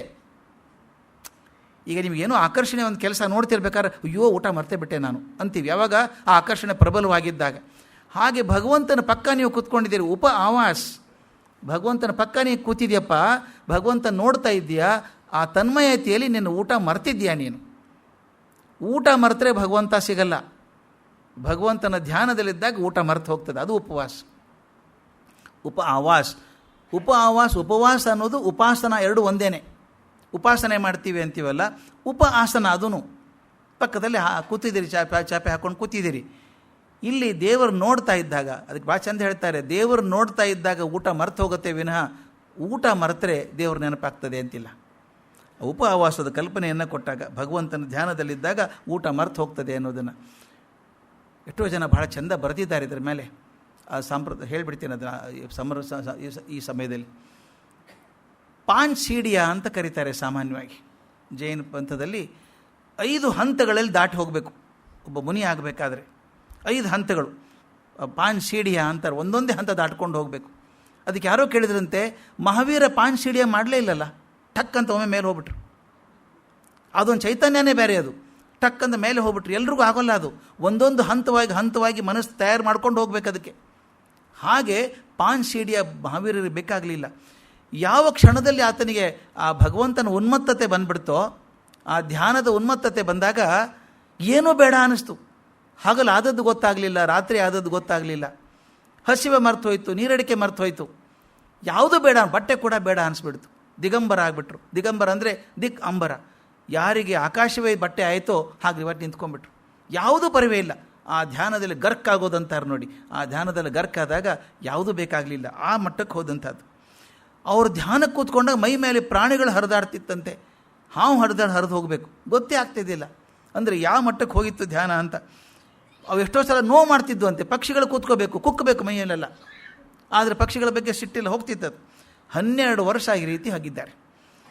ಅನೇಕ ಅದ್ಭುತ ಘಟನೆಗಳು ನಡೆದು ಹೋಯ್ತಂತೆ. ಒಂದು ವಿಶೇಷವಾದದ್ದು ಅಂದರೆ, ಆ ಹೊತ್ತಿಗೆ ಅತ್ಯಂತ ವಿಚಾರವಂತ ಮನುಷ್ಯ ಅನ್ನೋನು ಮಕ್ಕಲಿ ಗೋಶಾಲ ಅಂತ ಒಬ್ಬಿದ್ದ. ತುಂಬ ಚಿಂತಕ ಅಂತ ಹೆಸರು ಅವಾಗ. ಈಗ ನಮ್ಮ ಬುದ್ಧಿಜೀವಿಗಳಿದ್ದ ಹಾಗೆ ಅವನೊಬ್ಬ. ಆಗ ಮಕ್ಕಲಿ ಗೋಶಾಲ ಅಂತ, ಬಹಳ ಓದ್ಕೊಂಡವನು. ಪರಸ್ಪರ ಭೇಟಿಯಾಯಿತು. ಅವನು ಚೆನ್ನಾಗಿದ್ದಾನೆ ಅಂತ ಇಬ್ಬರು ಜೊತೆಗಿದ್ರು. ಮಕ್ಕಲಿ ಗೋಶಾಲ ಮಹಾವೀರ ಸುಮಾರು ಒಂದು 5-6 ವರ್ಷ ಇದ್ದು ಜೊತೆಗಿದ್ರು. ಒಮ್ಮೆ ಸಿದ್ಧತ್ತಪುರ ಅಂತ ಒಂದು ಊರಿಗೆ ಹೋಗುವಾಗ ವೈಶ್ಯಾಯನ ಅನ್ನೊಬ್ಬ ತಪಸ್ವಿ ಬರ್ತಾನೆ. ಈ ಮಾತನ್ನು ನಾನು ಭಾಳ ಮುಖ್ಯ ಹೇಳಬೇಕು, ಇವತ್ತಿಗೆ ಭಾಳ ಸಂಬಂಧ ಇರುವಂಥದ್ದು. ಈ ಮಕ್ಕಲಿ ಗೋಶಾಲ ಮಹಾವೀರರು ಅತ್ಯಂತ ಆತ್ಮೀಯ ಸಂಬಂಧ ಆಗಿ ನಡ್ಕೊಂಡು ಹೋಗ್ತಿರ್ಬೇಕಾದ್ರೆ ವೈಶ್ಯಾಯನ ಅಂತ ಒಬ್ಬ ವೈದಿಕ ಬರ್ತಾನೆ. ಅವನಿಗೂ ಮಕ್ಕಲಿ ಗೋಶಾಲನಿಗೂ ಏನೋ ಜಗಳ ಬರ್ತದೆ. ಬಂದಾಗ ವೈಶ್ಯಾಯನ ಏನು ಮಾಡ್ತಾನೆ, ತೇಜೋತೀಷ್ಯ ಅಂತ ಒಂದು ಪ್ರಯೋಗ ಮಾಡ್ತಾನೆ. ತೇಜೋತೀಷ್ಯ ಅಂತ ಒಂದು ಮಂತ್ರ ಪ್ರಯೋಗ. ಅದು ಮಾಡಿದರೆ ಇವನ ತೇಜವನ್ನೆಲ್ಲ ಹೀರ್ಕೊಂಡ್ಬಿಡ್ತದೆ. ಅದು ಇವನಿರುವಂಥ ಶಕ್ತಿಯನ್ನೆಲ್ಲ ಹೀರ್ಕೊಂಡ್ಬಿಡ್ತದೆ. ಅಂಥ ಮಂತ್ರ ಪ್ರಯೋಗ ಮಾಡಿದ್ದಂತೆ ಇವ್ರ ಮೇಲೆ, ಯಾರೇ ಮಕ್ಕಲಿ ಗೋಶಾಲನ ಮೇಲೆ. ಆದರೆ ಅವನು ಮಹಾವೀರರ ಜೊತೆಗಿರೋದ್ರಿಂದ ಒಂದು ಕವಚ ಆದಂಗೆ ಆಗ್ಬಿಟ್ಟಿತ್ತಂತ ಅವನಿಗೆ. ಹೀಗಾಗಿ ಅವನು ತೇಜೋತೀಷ್ಯ ಆಗಲಿಲ್ಲ, ಅದನ್ನು ಮಹಾವೀರರೇ ಪರಿಹಾರ ಮಾಡಿದರು ಅಂತ. ಇದೆಲ್ಲ ಒಂದು ಹಂತ ಆಯಿತು. ಆ ಮಕ್ಕಲಿ ಗೋಶಾಲ ಬಹುಶಃ ಬೇಸಿಕಲಿ ಅವನು ಬುದ್ಧಿಜೀವಿ, ಭಾಳ ವಿಚಾರ ಮಾಡುವಂಥ ಮನುಷ್ಯ. ಕೊನೆಗೆ ಅನ್ನಿಸ್ತು, ಮಹಾವೀರನಿಗಿಂತ ನಾನೇ ಚೆನ್ನಾಗಿದ್ದೇನೇನೋ ಅನಿಸ್ಬಿಡ್ತು. ಕೆಲವು ಭ್ರಮೆ ಬರ್ತದೆ ಕೆಲವರಿಗೆ. ಭಾಳ ದಿವಸ ದೊಡ್ಡವ್ರ ಜೊತೆಗೆ ಬದುಕಿದಾಗ ತಾನು ಅವ್ರಿಗಿಂತ ದೊಡ್ಡವನು ಅನ್ನೋ ಭ್ರಮೆ ಬರೋ ಚಾನ್ಸ್ ಇದೆ. ಹಾಗೆ ಮಹಾವೀರ ಜೊತೆಗಿದ್ದಾಗ ನಾನು ದೊಡ್ಡವನೇ ಅಲ್ಲ, ಅವನಕ್ಕಿಂತ ಏನು ಕಮ್ಮಿ ಅಂತ ಅನ್ನಿಸ್ತು. ಬಿಟ್ಟು ಹೋಗ್ಬಿಟ್ಟ ಇವ್ರನ್ನ. ಮಹಾವೀರನ್ನ ಬಿಟ್ಟು ಹೋಗಿ ತಾನು ಯಾರೋ ಒಬ್ಬರು ಹಿಡ್ಕೊಂಡು ತೇಜೋತೀಶ ಕಲ್ತ. ತೇಜೋತೀಶವನ್ನು ಕಲ್ತು ಮಹಾವೀರ ಮೇಲೆ ಪ್ರಯೋಗ ಮಾಡಿಬಿಟ್ಟ. ಇದು ಹೇಗಿದೆ ನೋಡಿ, ಇದು ಯಾರು ತೇಜೋತೀಶದಿಂದ ಇವನು ಪಾರು ಮಾಡಿದ್ರೋ ಅಂಥವ್ರ ಮೇಲೆ ತಾನೇ ಪ್ರಯೋಗ ಮಾಡಿದ. ಆದರೆ ಅದರಿಂದ ಏನು ಆಗಲಿಲ್ಲ ಅನ್ನೋದು ಮಾತು ಬೇರೆ. ತಾನೇ ಒಂದು ಬೇರೆ ಸಂಘ ಮಾಡಿಕೊಂಡ, ಮಹಾವೀರರ ವಿರುದ್ಧ ಮಾತಾಡೋಕ್ಕೆ ಶುರು ಮಾಡಿದ. ಅಜೀವಕ ಸಿದ್ಧಾಂತ ಅಂತ ಮಾಡಿಕೊಂಡು ತಾನೇ ಜಿನ ಅಂತ ತಿಳ್ಕೊಂಡು ಸ್ವಯಂ ಘೋಷಣೆ ಮಾಡಿ ನಾನೇ ತೀರ್ಥಂಕರಾದೆ ಅಂತ ಹೇಳಿಬಿಟ್ಟ. ಮುಂದೆ ಅಂತಿಮ ಕಾಲ ಹತ್ತಿರ ಬಂತು ಅವನಿಗೆ. ಬಂದಾಗ ತನ್ನ ಶಿಷ್ಯನಿಗೆ ಹೇಳ್ತಾನೆ, ಭಾಳ ಚಂದ ದಾಖಲೆ ಮಾಡಿದ್ದಾರೆ ಅದನ್ನು. ಆ ಶಿಷ್ಯರಿಗೆ ಏನು ಹೇಳಿದ ಮಕ್ಕಲಿ ಗೋಶಾಲ ಅಂದರೆ, ನನ್ನ ಪ್ರಿಯ ಶಿಷ್ಯರೇ, ನಾನೀಗ ಮೃತ್ಯು ಹೋಗ್ತಿದ್ದೀನಿ. ನನ್ನ ಮೃತ್ಯು ಆದ ತಕ್ಷಣ ನನ್ನ ಶರೀರಕ್ಕೆ ಚಂದನ ಲೇಪನ ಮಾಡಬೇಕು. ಅತ್ಯಂತ ಬಹುಮೌಲ್ಯದ ವಸ್ತ್ರಾಭೂಷಣಗಳನ್ನು ಹಾಕಬೇಕು ನನಗೆಲ್ಲ. ಪಲ್ಲಕ್ಕಿಯಲ್ಲಿ ಕೂಡಿಸಿ ಶ್ರಾವಸ್ತಿಯೊಳಗೆ ಸಂಭ್ರಮದ ಮೆರವಣಿಗೆ ಮಾಡಬೇಕು. ಇದು ನೋಡಿ ಹಣೆಬರ. ಅವನು ತಾನೇ ಬಿಟ್ಟು ಕೇಳ್ಕೊಳ್ಳೋದು, ನನ್ನ ಪಲ್ಲಕ್ಕಿಯಲ್ಲಿ ಕೂಡಿಸ್ಕೊಂಡು ದೊಡ್ಡ ಮೆರವಣಿಗೆ ಮಾಡಬೇಕು. ಮಾಡಿ ಏನು ಹೇಳಬೇಕು ಅಂದರೆ ಜನರಿಗೆ, 24ನೇ ತೀರ್ಥಂಕರರಾದ ಗೋಶಾಲರು ಸಮಸ್ತ ದುಃಖಗಳನ್ನು ಗೆದ್ದು ಸಿದ್ಧರೆನಿಸಿದರು ಎಂದು ಘೋಷಣೆ ಮಾತ್ರ ಮರಿಬಾರ್ದು, ತಪ್ಪದೇ ಮಾಡಬೇಕು ಅದನ್ನು. ತಾನೇ 24ನೇ ತೀರ್ಥಂಕರ ಅಂತ ಬರೆಸ್ಕೊಂಡ್ಬಿಟ್ಟ. ಈ ಮಾತು ಕೇಳಿದಾಗ ನನಗನ್ಸೋದು, ಮಹಾವೀರರ ಬಗ್ಗೆ ಯಾಕೆ ಎಷ್ಟು ಕೋಪ ಆತನಿಗೆ? ಯಾಕಂದ್ರೆ ನಾನು ಯಾವಾಗಲೂ ಒಂದು ಆರ್ಟಿಕಲಲ್ಲಿ ಬರೆದಿದ್ದೆ, intense love only can become intense hatredness. ಅತ್ಯಂತ ಪ್ರೀತಿ ಮಾತ್ರ ಅತ್ಯಂತ ದ್ವೇಷಕ್ಕೆ ಕಾರಣ ಆಗ್ತದೆ. ರಸ್ತೆಯಲ್ಲಿ ಹೋಗೋರನ್ನ ಯಾರೂ ದ್ವೇಷ ಮಾಡಲ್ಲ, ಪರಿಚಯದವ್ರನ್ನ ದ್ವೇಷ ಮಾಡ್ತೀವಿ ನಾವು? ಇಲ್ಲ. ತಾವು ಗಮನಿಸಿದ್ದೀರಿ, ಯಾರೋ ಒಬ್ಬರು ಸಂಸ್ಥೆಯಲ್ಲಿ ಕೆಲಸ ಮಾಡ್ತಾರೆ, ಇಬ್ಬರು ಜೊತೆ ಕೆಲಸ ಮಾಡ್ತಾರೆ, ಏನು ಅಣ್ಣ ತಮ್ಮ ಇದ್ದಂಗೆ ಇರ್ತಾರೆ. ಒಂದು ಸಲ ಏನೋ ಮನಸ್ಸು ಕೆಟ್ಟು ಬಿಟ್ಟು ಹೋದರೆ ಆತ ಬರೀ ದ್ವೇಷನೇ ಶುರು ಆಗಿಬಿಡುತ್ತೆ. ಆ ಸಂಸ್ಥೆ ವಿರುದ್ಧನೇ ಕೆಲಸ ಮಾಡೋಕ್ಕೆ ಶುರು ಮಾಡ್ತಾರೆ ಜನ. ತಾವು ಕಂಡಿದ್ದೀರಾ? ಯಾವುದೋ ವಿಷಯ ಅವ್ರ ಮೇಲೆ ಎಷ್ಟು ಕೋಪ ಅಂದರೆ, ತಾವು ಕಟ್ಟಿದಂಥ ಸಂಸ್ಥೆನೇ ಅಲ್ಲಿದ್ದಂಥ ಜನರ ಬಗ್ಗೆ ದ್ವೇಷ, ಕೋಪ. ಯಾಕೆ? ಅತ್ಯಂತ ಪ್ರೀತಿ ಮಾತ್ರ ಅತ್ಯಂತ ದ್ವೇಷಕ್ಕೆ ಕಾರಣ ಆಗುವಂಥದ್ದು. 6 ವರ್ಷ ಜೊತೆಗೆ ಬದುಕಿದ್ರಲ್ಲ, ಬಿಟ್ಟು ಬಂದಾಗ ಮಹಾವೀರನ ದ್ವೇಷ ಮಾಡೋಕ್ಕೆ ಶುರು ಮಾಡಿ ತಾನೇ 24ನೇ ತೀರ್ಥಂಕರ ಅಂತ ಹೇಳ್ಕೊಂಡ್ಬಿಟ್ಟ. ಆಗ ಜಗತ್ತಿಗೆಲ್ಲ ಗೊತ್ತಾಗಿದೆ ಮಹಾವೀರ ತೀರ್ಥಂಕರರು ಅಂತ ಗೊತ್ತಾಗಿದೆ. ಆದರೂ ಕೂಡ ತಾನು ಮಾಡ್ಕೊಂಡು ಹಂಗೆ ಹೋದ. ಇನ್ನು ಚೇಟಕ ರಾಜನ ಪುತ್ರಿ ಚಂದನ ಅಂತಿದ್ಲು. ಅದೊಂದು ಘಟನೆ ಹೇಳಿ ಮುಗಿಸ್ತೀನಿ ಇವತ್ತು. ಚೇಟಕ ರಾಜ ಅಂತ ಹೇಳಿದೆ. ಚೇಟಕ ರಾಜ ಅಂದರೆ ಸಿದ್ಧಾರ್ಥನ ಮಾವ. ಅವನು 10 ಜನ ಹೆಣ್ಮಕ್ಳು. ಅದರ ಕಡೆ ಹೆಣ್ಮಗಳು, ಮೊದಲೇದವಳು ತ್ರಿಶಲ ಅಂದರೆ ಮಹಾವೀರನ ತಾಯಿ, ಕಡೆಯವಳ ಹೆಸರು ಚಂದನ ಅಂತ. ಯಾವುದೋ ಕಾರಣಕ್ಕೆ ಮದುವೆನೇ ಆಗಲಿಲ್ಲ ಆಕೆ. ಮದುವೆ ಆಗೋ ಆಸಕ್ತಿ ಇಲ್ಲ, ಮದುವೆ ಆಗಲ್ಲ ಅಂತ ಉಳ್ಕೊಂಡ್ಬಿಟ್ಲು. ಅದು ಎಷ್ಟು ಸುಂದರಿ ಆಗಿದ್ಲು ಆಕೆ, ಎಷ್ಟು ಚೆಲುವೆ ಆಗಿದ್ಲು ಅಂತಂದರೆ ಅವ್ರು ಬರೀತಾರೆ, ಆಕೆ ಅಷ್ಟು ಸುಂದರಿ ದೇವ ನಾಗ ಗಂಧರ್ವರಲ್ಲಿ ಕೂಡ ಇರಲಿಲ್ಲ ಅಂತ. ಅಷ್ಟು ಸುಂದರಿ ಆಗಿದ್ಲಾಕೆ, ಮದುವೆ ಆಗಲಿಲ್ಲ. ಒಂದು ಸಲ ಆಕೆ ತನ್ನ ರಾಜೋದ್ಯಾನದಲ್ಲಿ ಅಡ್ಡಾಡ್ತಾ ಇದ್ಲಂತೆ. ಉದ್ಯಾನವನದಲ್ಲಿ ಅಡ್ಡಾಡ್ತಿರ್ಬೇಕಾದ್ರೆ ಮೇಲೆ ಒಬ್ಬ ವಿದ್ಯಾಧರ ಹೋಗ್ತಾ ಇದ್ದ ಆಕಾಶ ಮಾರ್ಗವಾಗಿ. ಹೋಗೋನು ಈಕೆ ನೋಡ್ದ, ಭಾರಿ ಆಕರ್ಷಣೆ ಆಗಿಬಿಡ್ತು. ಆಕೆನ ಪಡ್ಕೊಂಡೇ ಬಿಡಬೇಕು ಅಂತ ಅನ್ನಿಸ್ತು. ಅವನೇನು ಮಾಡ್ದ, ತನ್ನ ವಿಮಾನ ಇತ್ತಲ್ಲ, ವಿಮಾನದಿಂದ ಕೆಳಗೆ ಬಂದ, ಆಕೆನ ಎತ್ಕೊಂಡು ಹೋಗ್ಬಿಟ್ಟ ಮೇಲೆ. ಆಕೆ ಎಷ್ಟೇ ಗಲಾಟೆ ಮಾಡಿದ್ರು, ಪ್ರತಿಭಟನೆ ಮಾಡಿದ್ರು ಬಿಡಲಿಲ್ಲ, ಎಳ್ಕೊಂಡು ಹೋದ. ಆಕಾಶ ಮಾರ್ಗವಾಗಿ ಇನ್ನು ಬೇರೆ ಕಡೆ ಹೋಗಬೇಕು ಅನ್ನೋ ಹೊತ್ತಿಗೆ ಒಂದು ಮನೆಗೆ ಹೋದ. ಮನೆಗೆ ಹೋಗೋತ್ತೆ ಅವನು ಹೆಂಡತಿ ಬಂದ್ಲಂತ. ಅಲ್ಲಿ ಒಂದು ಸಂತೋಷ, ವಿದ್ಯಾಧರನಿಗೆ ಹೆಂಡತಿ ಬಗ್ಗೆ ಹೆದರಿಕೆ ಇತ್ತು ಅಂತ. ಆಕೆ ಬಂದ ತಕ್ಷಣ ಹೆದರ್ಕೊಂಡ್ಬಿಟ್ಟ. ಅಯ್ಯೋ ಹೆಂಡತಿ ಗೊತ್ತಾದರೆ ಕಷ್ಟ ಆಗ್ತದೆ ಇದು ಅಂತ ಹೇಳಿ ಆಕೆನ್ನ ಅದೇ ಸರ್ರಂತ ತನ್ನ ವಿಮಾನ ಬೇರೆ ಕಡೆ ತೊಗೊಂಡು ಹೋಗಿ ಒಂದು ದಟ್ಟವಾದ ಅರಣ್ಯದಲ್ಲಿ ಬಿಟ್ಟು ಬಂದುಬಿಟ್ಟ. ಆಕೆ ಕರ್ಮ ನೋಡಿ ಪಾಪ, ರಾಜೋದ್ಯಾನದಲ್ಲಿ ಸುತ್ತಾಡ್ಕೊಂಡಿದ್ದಂಥ ಹುಡುಗಿ ಆಕೆನ ವಿದ್ಯಾಧರ ಎತ್ಕೊಂಡು ಹೋಗೋದೇನೋ, ತನ್ನ ಮನೆಗೆ ತೊಗೊಂಡು ಹೋಗೋದೇನೋ, ಹೆಂಡತಿ ಬಂದಾಳೇನು ಗೊತ್ತಾದ ತಕ್ಷಣ ಕರ್ಕೊಂಬಂದು ಕಾಡಲ್ಲಿ ಬಿಟ್ಬಿಟ್ಟ, ದಟ್ಟ ಕಾಡಲ್ಲಿ ಬಿಟ್ಬಿಟ್ಟ. ಅಲ್ಲೊಬ್ಬ ಬೇಟೆಗಾರ, ಕಥೆಗಳು ಹೆಂಗೆ ಬರ್ತಾವೆ ನೋಡಿ. ಆ ಬೇಟೆಗಾರ ಬಂದ, ಆಕೆನ ಎತ್ಕೊಂಡು ಹೋದ. ಆಕೆ ಅವನು ಒಪ್ಕೊಳ್ಳೋದಿಲ್ಲ ಅಂತ ಗೊತ್ತಾಯ್ತು. ತನ್ನ ಒಪ್ಕೊಳ್ಳೋದಿಲ್ಲ ಆಕೆ ಅಂತ ಗೊತ್ತಾದಾಗ ಏನು ಮಾಡಿದ, ದಾಸಿಯನ್ನು ಮಾರಿಬಿಡೋಣ, ಆಕೆನ ನೋಡೋಕೆ ಚಂದಿದ್ದಾಳೆ, ಮಾರಿದ ಸ್ವಲ್ಪ ದುಡ್ಡು ಬರ್ತದೆ ಅಂತ ಪಟ್ಟಣಕ್ಕೆ ತೊಗೊಂಬಂದ. ಆಕೆನ ಕರ್ಕೊಂಬಂದು ಕೌಶಾಂಬಿ ನಗರಕ್ಕೆ ಕರ್ಕೊಂಬಂದು, ಅಲ್ಲೆಲ್ಲ ಆಗಿನ ಕಾಲದಲ್ಲಿ ಹಾಗಿತ್ತು ಅನಿಸುತ್ತೆ, ಕಟ್ಟೆ ಮೇಲೆ ನಿಂತು ದಾಸರನ್ನು ಮಾರಬೇಕು, ಇಂಥವ್ರಿಗೆ ಎಷ್ಟು ದುಡ್ಡು ಕೊಡ್ತೀರಿ ಅಂತ. ಅಲ್ಲೊಬ್ಬ ನಗರ ಶ್ರೇಷ್ಠಿ ಯಜಮಾನ ವೈಶ್ಯರವನು, ವೃಷಭದತ್ತ ಅಂತ ಅವನ ಹೆಸರು.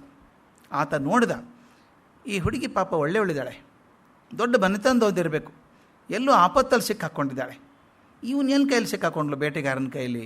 ಆಕೆಯನ್ನು ಪಾರು ಮಾಡಬೇಕು ಅನ್ನೋ ಉದ್ದೇಶದಿಂದಾನೇ ಅವನಿಗೆ ಆಕೆ ಬಗ್ಗೆ ಯಾವ ಕೆಟ್ಟ ಭಾವನೆಯೂ ಇಲ್ಲ. ತನ್ನ ಮಗಳ ಥರ, ವಯಸ್ಸಾದವನವನು, ನನ್ನ ಮಗಳ ಥರ ಇರಲಿ ಪುತ್ರಿ ಮನಸ್ಸಿನಿಂದ ಕರ್ಕೊಂಬರ್ತಾನೆ, ಮನೆಗೆ ಕೊಂಡ್ಕೊಂಬರ್ತಾನೆ. ಮಗಳ ಬಗ್ಗೆ ಪ್ರೇಮ ಇದ್ದ ಹಾಗೆ ಪ್ರೇಮ ತೋರಿಸ್ತಾನೆ ಆಕೆಗೆ. ಹೆಂಡ್ತಿಗೆ ಹೇಳ್ತಾನೆ. ಸ್ವಲ್ಪ ದಿವಸ ಆದಮೇಲೆ ಹೆಂಡ್ತಿಗೆ ಸಂಶಯ ಬರೋಕ್ಕೆ ಶುರು ಆಗುತ್ತೆ.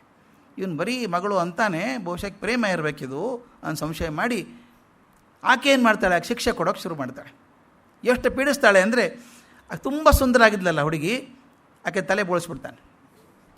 ತುಂಬ ಸುಂದರವಾದ ಕೂದಲಿತ್ತಂತ ಆಕೆಗೆ, ಅಂತ ತೆಗಿಸ್ಬಿಡ್ತಾಳೆ. ಅಂದರೆ ವಿರೂಪ ಮಾಡಬೇಕು ಅಂತ ಅಷ್ಟೇ. ಊಟ ಕೊಡಲ್ಲ, ಕೈಗೆ ಕಾಲಿಗೆ ಬೇಡಿ ಹಾಕಿ ಒಂದು ಕೋಣೆಯಲ್ಲಿ ಹಾಕಿಬಿಡ್ತಾಳೆ. ದಿನ ಆಕೆಗೆ ತಾವು ಊಟ ಮಾಡಿದ ಮೇಲೆ ಮರುದಿನ ಆ ತಂಗಳನ್ನು ಉಳಿದಿರುತ್ತಲ್ಲ, ತಂಗಳನ್ನು ಮಾತ್ರ ಕೊಡಬೇಕು ಆಕೆ. ಎಷ್ಟು ಕಷ್ಟ ಪಾಪ, ರಾಜಕುಮಾರಿ ಆಕೆ, ಹೇಳೋಂಗಿಲ್ಲ ಯಾರ ಮುಂದೆ, ಆ ಥರ ಇತ್ತು. ಈ ಸಮಯಕ್ಕೆ ಕೌಶಾಂಬಿಗೆ ಮಹಾವೀರರು ಬರ್ತಾರೆ. ಮಹಾವೀರರಿಗೀಕೆ ಚಿಕ್ಕಮ್ಮ ಆಗಬೇಕು. ಹಿಂದಿನ ಆಶ್ರಮದಲ್ಲಿ ತಾಯಿ ತಂಗಿ. ಅವ್ರಿಗೆ ಗೊತ್ತಿಲ್ಲ ಚಂದನ ಎಲ್ಲಿದ್ದಾಳೆ ಅಂತ, ಯಾರಿಗೂ ಗೊತ್ತಿಲ್ಲಲ್ಲ. ಅಪ್ಪ ಹುಡುಕಿಸ್ತಾ ಇದ್ದಾನಲ್ಲಿ ಮಗಳೆಲ್ಲಿ ಹೋದ್ಲು ಅಂತ. ಇವರು ಮಹಾವೀರರು ಬಂದಾಗ, ನಾನಾಗಲೇ ಹೇಳಿದೆ, ಈ ಜ್ಞಾನಿಗಳು ಬಂದಾಗ ಸುತ್ತಮುತ್ತಲ ಪ್ರದೇಶದಲ್ಲಿ ಶಾಂತಿ ಬರ್ತದೆ, ಎಲ್ಲರ ಮನಸ್ಸಲ್ಲಿ ವೈರ ಹೋಗ್ತದೆ ಅಂತ. ಅವ್ರು ಬಂದು ಏನು ಅನ್ನಿಸ್ತೋ ಗೊತ್ತಿಲ್ಲ ಮಹಾವೀರರಿಗೆ. ಹೇಳ್ತಾರೆ, ಪೌಷ್ಯಕೃಷ್ಣ ಪ್ರತಿಪದೆ ಎಂದು ಒಂದು ನಿಯಮವನ್ನು ಓದಿದ್ರಂತೆ. ನನಗೆ ಊಟ ಯಾರು ಕೊಡಬೇಕು ಅಂತ ನಿಯಮ ಹಾಕ್ಕೊಂಡಿದ್ದಾರೆ ತಾವೇನೆ. ಯಾರು ಕೊಡಬೇಕು ಅವ್ರು ಹೇಳ್ತಾರೆ, ತಲೆಗೆ ಮುಂಡನ ಮಾಡಿಸಿಕೊಂಡಿರಬೇಕು, ಕೈಗೆ ಕಾಲಿಗೆ ಬೇಡಿಗಳನ್ನು ಹಾಕ್ಕೊಂಡಿರಬೇಕು, 3 ದಿನಗಳಿಂದ ಹಸಿದಂಥ ದಾಸ್ಯತ್ವದಲ್ಲಿದ್ದಂಥ ಯಾವುದಾದ್ರೂ ಸ್ತ್ರೀ ಆಹಾರ ಕೊಟ್ಟರೆ ಮಾತ್ರ ಊಟ ಮಾಡ್ತೀನಿ, ಇದ್ರ ಊಟ ಇಲ್ಲ ಅಂತ. ಇವರಿಗೆ ಭಿಕ್ಷೆ ಹಾಕೋದಕ್ಕೆ ಜನ ಕ್ಯೂ ಹಚ್ಚಿ ನಿಂತ್ಕೊಂಡಿದ್ದಾರೆ, ಮಹಾವೀರರಿಗೆ ಕೊಡಬೇಕು ಅಂತ. ಶ್ರೀಮಂತರೆಲ್ಲರೂ ನಮ್ಮ ಮನೆಗೆ ಬನ್ನಿ ಭಿಕ್ಷೆಗೆ, ನಮ್ಮ ಮನೆಗೆ ಬನ್ನಿ ಅಂತ ಕೇಳ್ತಾರೆ. ಇವರು ಕೇಳ್ಕೊಂಡದ್ದು ಹೀಗಿರಬೇಕು, ತಲೆ ಮುಂಡನ ಮಾಡಿಸ್ಕೊಂಡಿರಬೇಕು, ದಾಸ್ಯತ್ವದಲ್ಲಿರಬೇಕು, ಕೈಗೆ ಕಾಲಿಗೆ ಕೋಳ ಹಾಕ್ಕೊಂಡಿರಬೇಕು, 3 ದಿವಸ ಹಸ್ಕೊಂಡಿರಬೇಕು. ಇಂಥ ಸ್ತ್ರೀ ಕೊಡಬೇಕು. ಅದನ್ನು ಅಂಥ ಸ್ತ್ರೀ ಎಲ್ಲಿ ಸಿಗ್ತಾರೆ? ನೀವು ನಂಬಲಿಕ್ಕಿಲ್ಲ. ಅದು ಕತೆ ಬರೀತಾರೆ ಚೆನ್ನಾಗಿದೆ. ಅಂದರೆ ಉಪವಾಸ, ಯಾರು ಸಿಗಲಿಲ್ಲ. 2 ದಿವಸ ಆಯಿತು, 3 ದಿವಸ ಆಯಿತು, ಹೀಗೆ ಸುಮಾರು 4 ತಿಂಗಳು ನಿರಾಹಾರಿಗಳಾಗಿದ್ದರಂತೆ ಮಹಾವೀರರು. 4 ತಿಂಗಳು. ಒಂದು ದಿವಸ ವೃಷಭದತ್ತ ಇದ್ದಾನಲ್ಲ ಅವನು ಶ್ರೇಷ್ಠಿ, ಅವನ ಮನೆ ಮುಂದೆ ಬರಬೇಕಾದ್ರೆ ಒಂದು ಪವಾಡ ಆಗೋಯ್ತು. ಈಕೆ ಕೋಣೆಯಲ್ಲಿದ್ದಾಳಲ್ಲ, ಬೇಡಿ ಹಾಕ್ಸೋಂಗೆ ಕೂತಿದ್ದಾಳೆ, ಊಟ ಇಲ್ಲ, ಕಂಗಾಲಾಗಿದ್ದಾಳೆ. ಆ ಮಹಾವೀರರ ಹತ್ತಿರ ಬಂದ ತಕ್ಷಣ ಟಕ್ಕಂತ ಬೇಡಿ ಪಳಚ್ಕೊಂಡ್ಬಿಡ್ತು. ಇಂಥ ನಾವು ಸಂಕೇತಗಳನ್ನು ಬೇರೆ ಬೇರೆ ಕಡೆ ಕೇಳಿದ್ದೀವಿ. ಕೃಷ್ಣ ಹುಟ್ಟಿದಾಗ, ಇದರಲ್ಲಿ ಜೈಲಲ್ಲಿ ಹುಟ್ಟಿದಾಗ ಟಕ್ಕನೆ ಎಲ್ಲ ಬಿಚ್ಕೊಂಡ್ಬಿಡ್ತು, ಬೀಗ ಎಲ್ಲ ಬಿಚ್ಕೊಂಡ್ಬಿಡ್ತು, ಬಾಗಲು ತೆಗೀತು, ಹೋಗ್ಬಿಟ್ಟ ಅವನು ಅಂತ ಹೇಳ್ತೀವಲ್ಲ. ಹಾಗೆ ಇಲ್ಲಿ ಕೈಯನ್ನು ಬೇಡಿ ಕಿತ್ಕೊಂಡ್ಬಿಡ್ತಂತೆ. ತಕ್ಷಣ ಆಕೆ ಎದ್ಲು, ತನ್ನ ತಟ್ಟೆಯಲ್ಲಿ ಇಟ್ಟಿದ್ರಲ್ಲಿ ಹಳಸಿದನ್ನ 3 ದಿವಸದಿಂದ ಇಟ್ಟಿದ್ದಾರೆ ಅದನ್ನೇ ತೊಗೊಂಡ್ಲು. ಆಕೆ ಕೊಡಬೇಕು ಅಂತ ಯಾಕೆ ಅನ್ನಿಸ್ತಾ ಗೊತ್ತಿಲ್ಲ, ಸೀದಾ ಹಿಡ್ಕೊಂಡು ಹೊರಗಡೆ ಬಂದಳು. ಮಹಾವೀರ ನೋಡ್ದ, ಎಲ್ಲ ಕ್ವಾಲಿಫಿಕೇಷನ್ ಆಗುತ್ತಲ್ಲ, ಕೇಶ ಮುಂಡನ ಮಾಡ್ಕೊಂಡಂಥವಳು, ಕೈಗೆ ಕಾಲಿಗೆ ಬೇಡಿ ಹಾಕ್ಕೊಂಡಿದ್ದವಳು, ಹಸಿವೆ ಆಗಿದ್ದಂಥವಳು ಕೊಟ್ಟಳು. ಆಕೆ ಗುರುತೇ ಹತ್ತಲಿಲ್ಲ ಅವರಿಗೆ ಮೊದಲು ಯಾರು ಅಂತ, ಯಾಕಂದರೆ ಅಷ್ಟು ಸೊರಗು ಹೋಗ್ಬಿಟ್ಟಿದ್ದಾಳೆ ಆಕೆ. ಹಾಕಿದ ತಕ್ಷಣ ಮಹಾವೀರರು ಹಿಂಗೆ ಕೈ ಮಾಡಿ ತೊಗೊಂಡು ಊಟ ಮಾಡಿದರು. ಜನಕ್ಕೆಲ್ಲ ಆಶ್ಚರ್ಯ ಆಗಿಬಿಡ್ತು. ಮಹಾವೀರರಿಗೆ ಊಟ ಕೊಟ್ಟಂಥ ಪುಣ್ಯವಂತಿ ಯಾರಾಕೆ? ಆಕೆ ನೋಡೋಕೆ ಬರೋಕ್ಕೆ ಶುರು ಮಾಡಿದರು ಜನ. ಇಂಥ ಪುಣ್ಯಾತ್ಮಗಿತ್ತಿ ಯಾರಾಕೆ ಅಂತ ನೋಡೋದಕ್ಕೆ. ಮನೆಗೆ ಬಂದಾಗ ವೃಷಭದತ್ತ ಗಾಬರಿ, ಇಷ್ಟೆಲ್ಲ ಯಾಕೆ ಬರ್ತಾರೆ ಅಂತ. ಅವರಂತೆ ಇಂಥ ಪುಣ್ಯ ಮಾಡಿದ್ಯೋ ಮಾರಾಯ ನೀನು, ಮಹಾವೀರರಿಗೆ ಊಟ ಕೊಡುವಂಥ ಹೆಣ್ಮಗಳು ನಿಮ್ಮ ಮನೇಲಿದ್ದಾಳಲ್ಲ, ಆಕೆ ದರ್ಶನ ಮಾಡ್ಕೋಬೇಕು ಅಂತ ಬಂದರು. ರಾಣಿ ಕೂಡ ಬಂದಳು. ಆ ಊರಿನ ರಾಣಿ, ಕೌಶಾಂಬಿ ರಾಣಿ, ತ್ರಿಶಲಾನ್ ತಂಗಿ, ಅದಕ್ಕೆ ಅಕ್ಕ ಆಗಬೇಕು ನೋಡಿ. ಆ ರಾಜನ ಹೆಂಡತಿ ಕೂಡ ಚೇಟಕನ ಮಗಳೇ. ಆಕೆ ಬಂದು ನೋಡ್ತಾಳೆ, ತಂಗಿ ಚಂದನ ಇಲ್ಲಾಕಿದೆಯಾ ಅಂತ. ನಾನು ಹಣೆ ಬಾರಿ ಹಿಂಗಾಯಿತು ಎಲ್ಲ ಕತೆ ಹೇಳಿದ್ಲಾಕೆ. ತನ್ನ ಅರಮನೆ ಕರ್ಕೊಂಡು ಹೋದ್ಲಂತೆ. ಕರ್ಕೊಂಡೋಗಿ ಮತ್ತೆ ಚೇಟಕ ಮಹಾರಾಜ ಕರ್ಕೊಂಡು ವಾಪಸ್ ಹೋದ ಅಂತ. ಒಂದು ಅವತ್ತು ಮಹಾವೀರರಿಗೆ ಭಿಕ್ಷೆ ಕೊಟ್ಟಲೆಲ್ಲ ಚಂದನ, ಆಕೆ ಜೀವನ ಹೇಗಾಯಿತು ಅಂತ ಬರೀತಾರೆ. ಆಕೆ ಕೊನೆವರೆಗೂ ಮಹಾವೀರರ ಜೊತೆಗೆ ಇದ್ಲು, ಸಾಧ್ವಿಯಾಗಿ ಉಳ್ಕೊಂಡ್ಬಿಟ್ಲು. ಈ ಜೈನ ಪಂಥದಲ್ಲಿ ಆರ್ಯಕೇಯರು ಅಂತ ಬರ್ತಾರೆ. ನಮ್ಮಲ್ಲಿ ಹೇಗೆ ಪುರುಷರು ಸನ್ಯಾಸಿಗಳಾಗ್ತಾರೋ ಅಲ್ಲಿ ಆರ್ಯಕೇಯರು ಅಂತ. ಆ ಆರ್ಯಕೇಯರಿಗೆ ಪ್ರಮುಖಳಾಗಿ ಹೊಸದಾಗಿ ಬರುವಂಥ ಆರ್ಯಕೇಯರಿಗೆಲ್ಲ ಪ್ರವಚನ ಮಾಡ್ತಾ ಅವರನ್ನು ಜೈನ ಸಿದ್ಧಾಂತಕ್ಕೆ ಮನಸ್ಸನ್ನು ಒಲಿಸ್ಕೊಳ್ಳೋದಕ್ಕೆ ಕೊನೆವರೆಗೂ ಹಾಗೇ ಇದ್ದು 12 ವರ್ಷ ಜೊತೆಗಿದ್ದು ಕೊನೆಗೆ ತನ್ನ ಜೀವನ ಮುಗಿಸಿ ಸ್ವರ್ಗಕ್ಕೆ ಹೋದ್ಲು ಅಂತ ಹೇಳ್ತಾರೆ. ಮಹಾವೀರರ ಜೀವನದಲ್ಲಿ ಆಗುವಂಥ ಪವಾಡದ ವಿಷಯ ಅದು. ಇಲ್ಲಿಗೆ ಮಾತು ನಿಲ್ಲಿಸೋಣ. ನಾಳೆಗೆ ಕಡೆ ದಿವಸ ಅದು ಪ್ರಯತ್ನ ಮಾಡ್ತೀನಿ ಪೂರ್ತಿ ಜೀವನ ಮುಗಿಸೋದಕ್ಕೆ. ನಾನು ಮುಖ್ಯವಾಗಿ ಉಳಿಬೇಕಾದದ್ದಂದರೆ ಮಹಾವೀರರ ದರ್ಶನ ಏನು ಮತ್ತು ಮೂಲ ಸಿದ್ಧಾಂತದಲ್ಲಿ ವ್ಯತ್ಯಾಸ ಏನಿದೆ ಅನ್ನೋದನ್ನು ಹೇಳಬೇಕು. ನಮಸ್ಕಾರ.